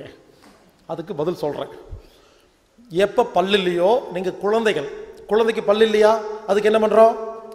சாலிடா கொடுக்குறோமா, கடினமான பொருள் கொடுக்குறோமா, லிக்விட் மட்டும் கொடுக்குறோமா, பால் இளநீ கூழ் மாதிரி அரைச்சு ஏதோ பண்ணி கொடுக்குறோமா இல்லையா? எப்ப பல்லு போச்சோ, நீங்க குழந்தைகள் எப்படி சாப்பிடணும்னா, பல்லு போனவங்க யாருமே கடினமான பொருளை சாப்பிடவே கூடாது. கஞ்சி லிக்விட் ஐட்டம் தான் சாப்பிடணும், நீராகாரம் தான் சாப்பிடணும். ஒருவேளை சாப்பாடு சாப்பிடணும்னு ஆசை வந்துச்சுன்னா நல்லா கவனிங்க, சாப்பாட்டை கையால நல்லா பிணைஞ்சு கூழ் மாதிரி பண்ணி, இங்க பாருங்க, பல்லு செய்ய வேண்டிய வேலை கை கொடுத்துடணும். கூழ் மாதிரி அரைச்சாச்சா, இப்ப வாயில போட்டு முழுங்கிடக்கூடாது. ஏன்? எச்சில் கலக்கணுமா? அப்ப என்ன பண்ணணும்? பல்லு இருக்கிறதா கற்பனை பண்ணி ஒரு 10 முறை சும்மா அதக்கணும். பாருங்க, சும்மா பல்லு இருக்கோ இல்லையோ ஒரு 10 முறை வாயில வச்சு அதக்கனா எச்சில் கலந்துருமா? பல்லு செய்ய வேண்டிய வேலை கை கொடுத்தாச்சு, எச்சில் கலக்க வேண்டிய வேலைக்கு மென்னாச்சு. இப்ப முழுங்குங்க, சாப்பாடு ஜீரணமாகும். எப்ப பல்லு போச்சோ அவங்களுக்கு எல்லா வியாதி வருது. ஏன் தெரியுமா? பல்லு இருக்கிறவங்களே மெல்றதில்ல, இவங்க முழுங்கிடுறாங்களா, அது உள்ள போய் கெட்ட சக்கரை கெட்ட கொழுப்பா போயிருதுங்க. அதனால எப்ப பல்லு போச்சோ நான் சொல்ற மாதிரி கையில நல்லா பிணைஞ்சு சாப்பிடுங்க. இல்ல கீரை சாப்பிடணும், காய்கறி எல்லாம் சாப்பிடணும், கையில பிணைய முடியலன்னு கேட்டீங்கன்னா ஒரு ஐடியா சொல்றேன். ஒரு குண்டால கீரை காய்கறி எல்லாம் போட்டு பருப்பு மத்து வச்சு கடைஞ்சிருங்க. குழந்தைக்கு அப்படித்தானே கொடுப்பீங்க? குழந்தைக்கு கொடுக்குற மாதிரி தான், நல்லா கடைஞ்சு அதுக்கப்புறம் தட்டில் போட்டு வாயில போட்டு 5 முறை அதக்கி முழுங்குங்க, ஜீரணமாகும் கீரையெல்லாம். ஓகே, அடுத்த கேள்வி, எனக்கு புரோட்டா சாப்பிடணும்னு ஆசையா இருக்கு, பல்லே இல்லை, நான் என்ன பண்றது? அதுக்கு ஐடியா இருக்குது. புரோட்டா குருமா வாங்கிட்டு வந்து மிக்சியில போட்டு கிருன்னு அடிச்சிருங்க, கூழ் மாதிரி ஆயிருமா? பல்லு செய்ய வேண்டிய வேலை மிக்சி பண்ணிருச்சா? இப்ப வாயில போட்டு 10 முறை அதக்கி புரோட்டாவை முழுங்குங்க, புரோட்டாவும் ஜீரணமாகும். ஹலோ, கொஞ்சமா சாப்பிட்ற மாதிரி இருந்தாதான் மிக்சி ரெக்கமெண்டேஷன், நிறைய சாப்பிட்ற மாதிரி இருந்தா கிரைண்டர் ரெக்கமெண்டேஷன். சில பேருக்கு மிக்சி பத்தாது. கடைசி பாயிண்ட், எவ்வளவு சாப்பிடணும்? யாருக்காவது தெரியுமா? காலையில் எவ்வளவு சாப்பிடணும், மத்தியானம் எவ்வளவு சாப்பிடணும், நைட் எவ்வளவு சாப்பிடணும்? யாருக்காவது தெரியுமா? தெரியாது. என்ன பண்றோம்? ஒரு டாக்டரை போய் பார்க்குறோம். யாரு? டைட்டீஷியன். அவர் என்ன பண்ணுவாரு? ஒரு பேப்பர் எடுத்து காலையில் 4 சப்பாத்தி சாப்பிடுங்க, மத்தியானம் 1 கப்பு தக்காளி சாப்பாடு சாப்பிடுங்க, நைட்டு 5 இட்லி சாப்பிடுங்கன்னு எழுதி கொடுக்குறாங்களா? நான் ஒரு கேள்வி கேட்கிறேன், இந்த மாதிரி எழுதி வச்சு சாட்டை பார்த்து நிறைய பேர் சாப்பிட்டு இருக்கீங்களே, இது எவ்வளவு பெரிய முட்டாள்தனம் தெரியுமா? ஏங்க, 4 சப்பாத்தி சாப்பிடுங்கன்னு எழுதி கொடுத்தாங்களே, அந்த டாக்டர் உங்ககிட்ட நீங்க எல்லா வேலையும் நீங்களே செய்யற ஹவுஸ் ஒய்ஃபா, இல்ல எந்த வேலை வெட்டிக்கு போகாம சும்மா உட்கார்ந்துருக்க சோம்பேறி ஹவுஸ் ஒய்ஃபான்னு கேட்டாங்களா? 2 பேத்துக்கு வேற வேற மாதிரி பசிக்குமா? கூலி வேலை செய்கிற ஒருத்தருக்கும் ஒரு பேங்க் மேனேஜருக்கும் ஒரே மாதிரி பசிக்குமா? அதை விடுங்க, ஒரு நாள் கூலி வேலை செய்யற ஒருத்தர் அடுத்த நாள் ஏசி கார்ல டிராவல் பண்றாரு, பசி மாறிடுமா? ஏங்க, நானு இன்னைக்கு நிறைய பேசுறேங்க, நிறைய சாப்பிடுவனா, நாளைக்கு ஒரு வேலை பேச்சே இல்லை, கொஞ்சமா சாப்பிடுவனா? சுவிட்சர்லாந்து போனா பசி மாறிடுமா? சென்னையில வேற மாதிரி பசிக்குமா? மழை பெஞ்சா பசி மாறிடுமா? இப்ப சொல்லுங்க, ஜப்பான்காரங்க குள்ளமா இருக்காங்க, சில நாட்டுக்காரங்க ஹைட்டா இருக்காங்களா? அப்ப அளவு மாறுதா இல்லையா? புரிஞ்சுக்குங்க, ஒரு மனிதன் ஒரு நேரத்துக்கு எவ்வளவு சாப்பிடணுங்கிறது ஹைட்டு, வெயிட்டு, வயசு, கிளைமேட்டு, மழை, மூடு, ஏசி, நான் ஏசி, ரூஃப் என்ன போட்டிருக்கு, காங்கிரீட்டா இல்ல சிமெண்ட் சீட்டா இல்ல ஓடா இல்ல கூரை வீடா, ரோட்ல வேலையா வீட்டுல வேலையா, மூடு, இத்தனை விஷயத்தை பொறுத்து மாறுங்க. அதனால ஒரு நாளைக்கு ஒரு மனிதன் ஒரு நேரத்துக்கு எவ்வளவு சாப்பிடணும்னு உலகத்துல யாராலையும் ஒழுங்கா சொல்லவே முடியாது. நான் ஒருவேளை டைட்டிஷியன்ல PhD வாங்கியிருந்தாலும் நான் நாளைக்கு மத்தியானம் என்ன சாப்பிடணும்னு எனக்கே சொல்ல முடியாதப்போ நான் எப்படி உங்களுக்கு சொல்ல முடியும்? அதனால அந்த சாட்டை எல்லாம் கிழிச்சு குப்பையில போடுங்க, அதெல்லாம் செல்லாது. இன்னொரு காமெடி சொல்றேன், இனிமேல் யாரும் எழுதி வச்சு சாப்பிட மாட்டீங்க, காலையில 4 சப்பாத்தி சாப்பிடுங்கன்னு எழுதி கொடுத்து அதை பார்த்து சாப்பிட்றீங்களே, உங்க வீட்டு சப்பாத்தி இவ்வளோ பெருசு இருக்குமா இல்லை இவ்வளோ பெருசு இருக்குமான்னு சாம்பிள் காமிச்சிங்களா? யோசிச்சு பாருங்க. ஒரு வீட்டு சப்பாத்தி குண்டா இருக்குது, ஒன்று சாப்பிட்டா வயிறு நிறைஞ்சிருதா? ஒரு வீட்டு சப்பாத்தி அப்பள மாதிரி இருக்கா, 7 சாப்பிட்டா வயிறு நிறையலையா? அப்போ உங்க வீட்டு சப்பாத்தியோட திக்னஸ், டென்சிட்டி, டயாமீட்டர் கொடுக்காம அவர் எப்படி 4 சப்பாத்தின்னு சொன்னார்? Technical problem. இந்த மாதிரி யோசிச்சு பாருங்க. ஒரே காமெடியா இருக்குங்க. மத்தியானம் 1 கப்பு தக்காளி சாப்பாடு சாப்பிடுங்கன்னு சொல்றாங்களா? உங்க வீட்டில் இவ்வளவு பெரிய கப்பு இருந்து அவர் என்ன பண்ணுவார்? உங்க வீட்டு கப்பு பார்த்தா வந்து கப்புடைய டெப்த் சொன்னாரா, டயமீட்டர் சொன்னாரா? யோசிச்சு பாருங்க. இது கூட தெரியாத ஒருத்தர் உங்க டாக்டரா? நைட்டு 5 இட்லி சாப்பிடுங்கன்னு சொல்றாங்களே, எல்லா வீட்டு இட்லியும் ஒரே சைஸ் இருக்கா? இப்ப புதுசா வந்திருக்கு 14 இட்லி, அந்த இட்லி இந்த இட்லி வந்திருக்கா இல்லையா? அப்ப ஒவ்வொரு இட்லி சைஸ் மாறுதா இல்லையா? அப்ப இது கூட யோசிக்க தெரியாம என்ன படிச்சாங்க? புரிஞ்சுக்கங்க. இப்படி எல்லாம் எழுதி வச்சு யாரும் சாப்பிடவே முடியாது. கிழிச்சு குப்பையில போடுங்க. நான் சொல்ற மாதிரி சாப்பிடுங்க. சாப்பாட்டுக்கு அளவெல்லாம் கிடையாதுங்க. புரிஞ்சுக்குங்க. எப்ப பசிக்குதோ சாப்பாட்டு பக்கம் போங்க. மனசுக்கு பிடிச்ச மாதிரி ஆசை தீர சாப்பிடுங்க. சரிங்களா? மறுபடியும் ரூல்ஸ், அடுத்த பசி வந்தாதான் சாப்பிடணும். அதனால சாப்பாட்டுக்கு அளவு கிடையாது. எவ்வளவு வேணாலும் சாப்பிடலாம். இது வரைக்கும் சாப்பிடுங்க, ஒன்றும் ஆகாது. அளவு அதிகமாக சாப்பிட்டா ஒன்றும் ஆகாது. சில பேர் நினைக்கலாம், என்ன தம்பி நிறைய சாப்பிட்டு ஒன்றாகாதுன்னு சொல்றியே, 4 சப்பாத்தி சாப்பிட வேண்டிய இடத்துல 7 சப்பாத்தி சாப்பிட்டா வியாதி தானே வரும் அப்படின்னு நினைச்சிங்கன்னா கிடையாது. இங்கே பாருங்க, ஒருவேளை 8 சப்பாத்தி தப்பு தப்பா சாப்பிட்டீங்கன்னு வச்சுக்கோங்களேன், தைரியமா இருங்க, பயப்பட வேண்டாம். ஏன் தெரியுமா? ஒன்றும் இல்லை, பெரிய சிக்கல்லாம் வராது. அடுத்த பசி ரொம்ப லேட் ஆகும், அவ்வளோதான். கொஞ்சமாக சாப்பிட்டா என்ன ஆகும்? அடுத்த பசி சீக்கிரம் வந்துடும்.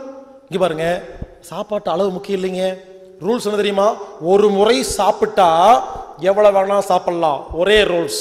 அடுத்த பசி வர வரைக்கும் சாப்பாட்டு பக்கம் போகக்கூடாது. இந்த மாதிரி சாப்பிட்டா இனிமேல் அளவே கிடையாது. இதுதான் அளவு.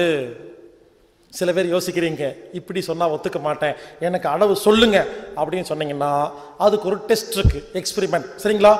நீங்க காலையில மத்தியானம் நைட்டு எவ்வளவு சாப்பிடணுங்கிறத கண்டுபிடிக்கிறதுக்கு ஒரு டெஸ்ட் இருக்கு, எக்ஸ்பெரிமெண்ட். நான் சொல்றேன், அந்த மாதிரி செஞ்சு நீங்களே கண்டுபிடிச்சு சாப்பிட்டுக்குங்க. சரிங்களா?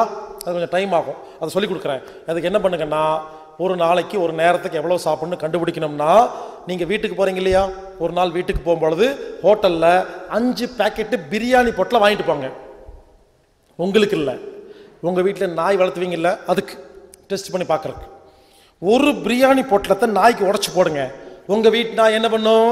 மொத்த பிரியாணியை சாப்பிட்டு வாழாட்டும், இன்னொரு முறை கொடுங்க அப்படின்னு கேட்கும். இன்னொரு பேக்கெட்டை உடைச்சு போடுங்க, அந்த நாய் அதையும் சாப்பிட்டுருமா? 3வது பிரியாணி பேக்கெட்டை உடைச்சு போட்டீங்கன்னா அந்த நாய் என்ன பண்ணும்? பாதி பிரியாணி சாப்பிடும், மீதி பிரியாணியை வச்சுட்டு நடக்க ஆரம்பிச்சிடும். ஏன்? 2.5 பேக்கெட் சாப்பிட்டுருச்சா, நாய்க்கு வயிறு நிறைஞ்சிருச்சா? நாய்க்கு புரிஞ்சிருச்சு நாம வயிறு நிறைஞ்சு போச்சு, போதும் அப்படின்னு நாய் முடிவு பண்ணி 1/2 பேக்கெட் பிரியாணியை சாப்பிடாம நடந்து போகுதா? அந்த நாயை நீங்க ஒன்று பண்ணுங்க, டைகர் இங்க வாப்பா, ஒன்னு ஒரு பெரிய மனுஷன் 5 பேக்கெட் வாங்கிட்டு வந்திருக்கிறேன், நீ 2.5 சாப்பிட்டு நீ வாட்டுக்கு போற, மிச்சம் யார் சாப்பிட்றது? கெட்டு போயிருமில்ல, இங்க வா அப்படின்னு சொல்லி நாயை கூட்டு வந்து வாய் வைங்க. 2 பேக்கெட் உடச்சு போட்டு அது வாய் வைக்கும், தட்டி விட்டுட்டு போயிட்டே இருக்கும். நான் ஏன் தெரியுமா இந்த கதையை உங்ககிட்ட சொல்றேன்? ஒரு நேரத்துக்கு எவ்வளவு சாப்பிட்டா வயிறு நிறைய போதுங்கிறது ஒரு நாய்க்கு தெரியுது. நமக்கு டைட்டிஷியன் வேணுமாமா? இனிமேல் கேட்பீங்க டைட்டிஷியன். உங்க வீட்டு பூனைக்கு 5 லிட்டர் பால் பெரிய தட்டில் ஊற்றி வைங்க. உங்க வீட்டு குட்டி பூனை அப்பாடா ஓசலை கிடைச்சிருச்சுன்னு எல்லாத்தையும் குடிச்சு வயிறு செத்தா போகும். பூனை என்ன பண்ணும்? 4 வாய் வைக்கும், பக்கத்திலே படுத்து கிடக்குங்க, பால் கெட்டு போயிருங்க. பூனை மதிக்காது, பூனைக்கு பால் தான் பிடிக்கும், இருந்தாலும் வயிறு நிறைஞ்சா பூனை மதிக்கிறது இல்லைங்க. அதை விடுங்க, டிஸ்கவரி சேனல் பார்த்துருக்கீங்களா? ஒரு புலி என்ன பண்ணும்? 100 மான் இருக்கும், மெதுவாக பதுங்கி பதுங்கி வந்து ஓடும் மானை பிடிக்கிறதுக்காக. 100 மானு ஓடும். இந்த புலி என்ன பண்ணும்? ஒரே மானை துரத்தி கடிச்சிடும். நல்லா கேளுங்க, ஒரு மானை பிடிச்ச உடனே 99 மானும் ஓடாது, அதே இடத்துல மேய ஆரம்பிச்சிடும். புலி இங்க ஒரு மானை பிடிச்சிருக்கும், ஒரு 10 அடி தள்ளி இன்னொரு மான் மேய்ஞ்சிட்டு இருக்கும். ஏன் தெரியுமா? மானுக்கு தெரியும் இந்த புலி ஒரு மானை பிடிச்சிருச்சு, இதை சாப்பிட்றக்கே 4 மணி நேரம் ஆகும், இதுக்கு மறுபடியும் பசிக்கிறதுக்கு 40 மணி நேரம் ஆகும். அதுக்குள்ள 2 நாள் ஆயிரும், கண்டிப்பா நம்மள கொலை பண்ணாதுங்கிற நம்பிக்கையில பக்கத்திலே மேய்துங்க. அப்போ எவ்வளவு சாப்பிட்டா வயிறு நிறையுன்னு மானுக்கு தெரியுது, ஒரு புலிக்கு தெரியுது, பூனைக்கு தெரியுது, கண்ட நாய்க்கு தெரியுது, மனுஷனுக்கு மட்டும் தெரியல. இதுக்கு மேல எப்படிங்க சொல்ல முடியும்? புரிஞ்சுக்கங்க, சாப்பாட்டுக்கெல்லாம் அளவெல்லாம் இல்லைங்க. நீங்க சொல்ற கேளுங்க, சாப்பிடும் பொழுது உணவை கவனிச்சால் போதும்னு தோணும். ஹோட்டல்ல போய் ஒரு பொங்கல் வாங்குங்க, எதையும் கவனிக்காம வெறும் பொங்கலை மட்டும் ரசிச்சு சாப்பிடுங்க. முக்கா பொங்கல் சாப்பிட்டோன்னே போதும்னு தோணுங்க. நம்ம என்ன பண்றோம்? சாப்பாட்டை கவனிக்கிறதே இல்லை, அப்ப அளவு தெரியறது இல்லை. நீங்க சாப்பிடும்போது கவனம் வச்சு பாருங்க, போதும், வேண்டாம், பிடிச்சிருக்கு, பிடிக்கல, எல்லாமே உடம்பு சொல்லிட்டே இருக்குது. உடம்பின் பாஷையை யாருமே கேட்கறது இல்ல. இவ்வளவுதாங்க. அதனால சாப்பாடை எப்படி சாப்பிடணும் அப்படிங்கிறது இன்னும் முடியல. இன்னும் 1.5 மணி நேரம் பேச வேண்டிய சப்ஜெக்ட் இருக்கு, பாதிதான் முடிஞ்சிருக்கு. இப்ப நான் சொன்ன மாதிரி இன்னைக்கு போய் சாப்பிடுங்க, சரிங்களா? சாப்பிட்டு வாங்க, ஆச்சரியமா இருக்கும், கண்ணு பளிச்சுன்னு தெரியும்.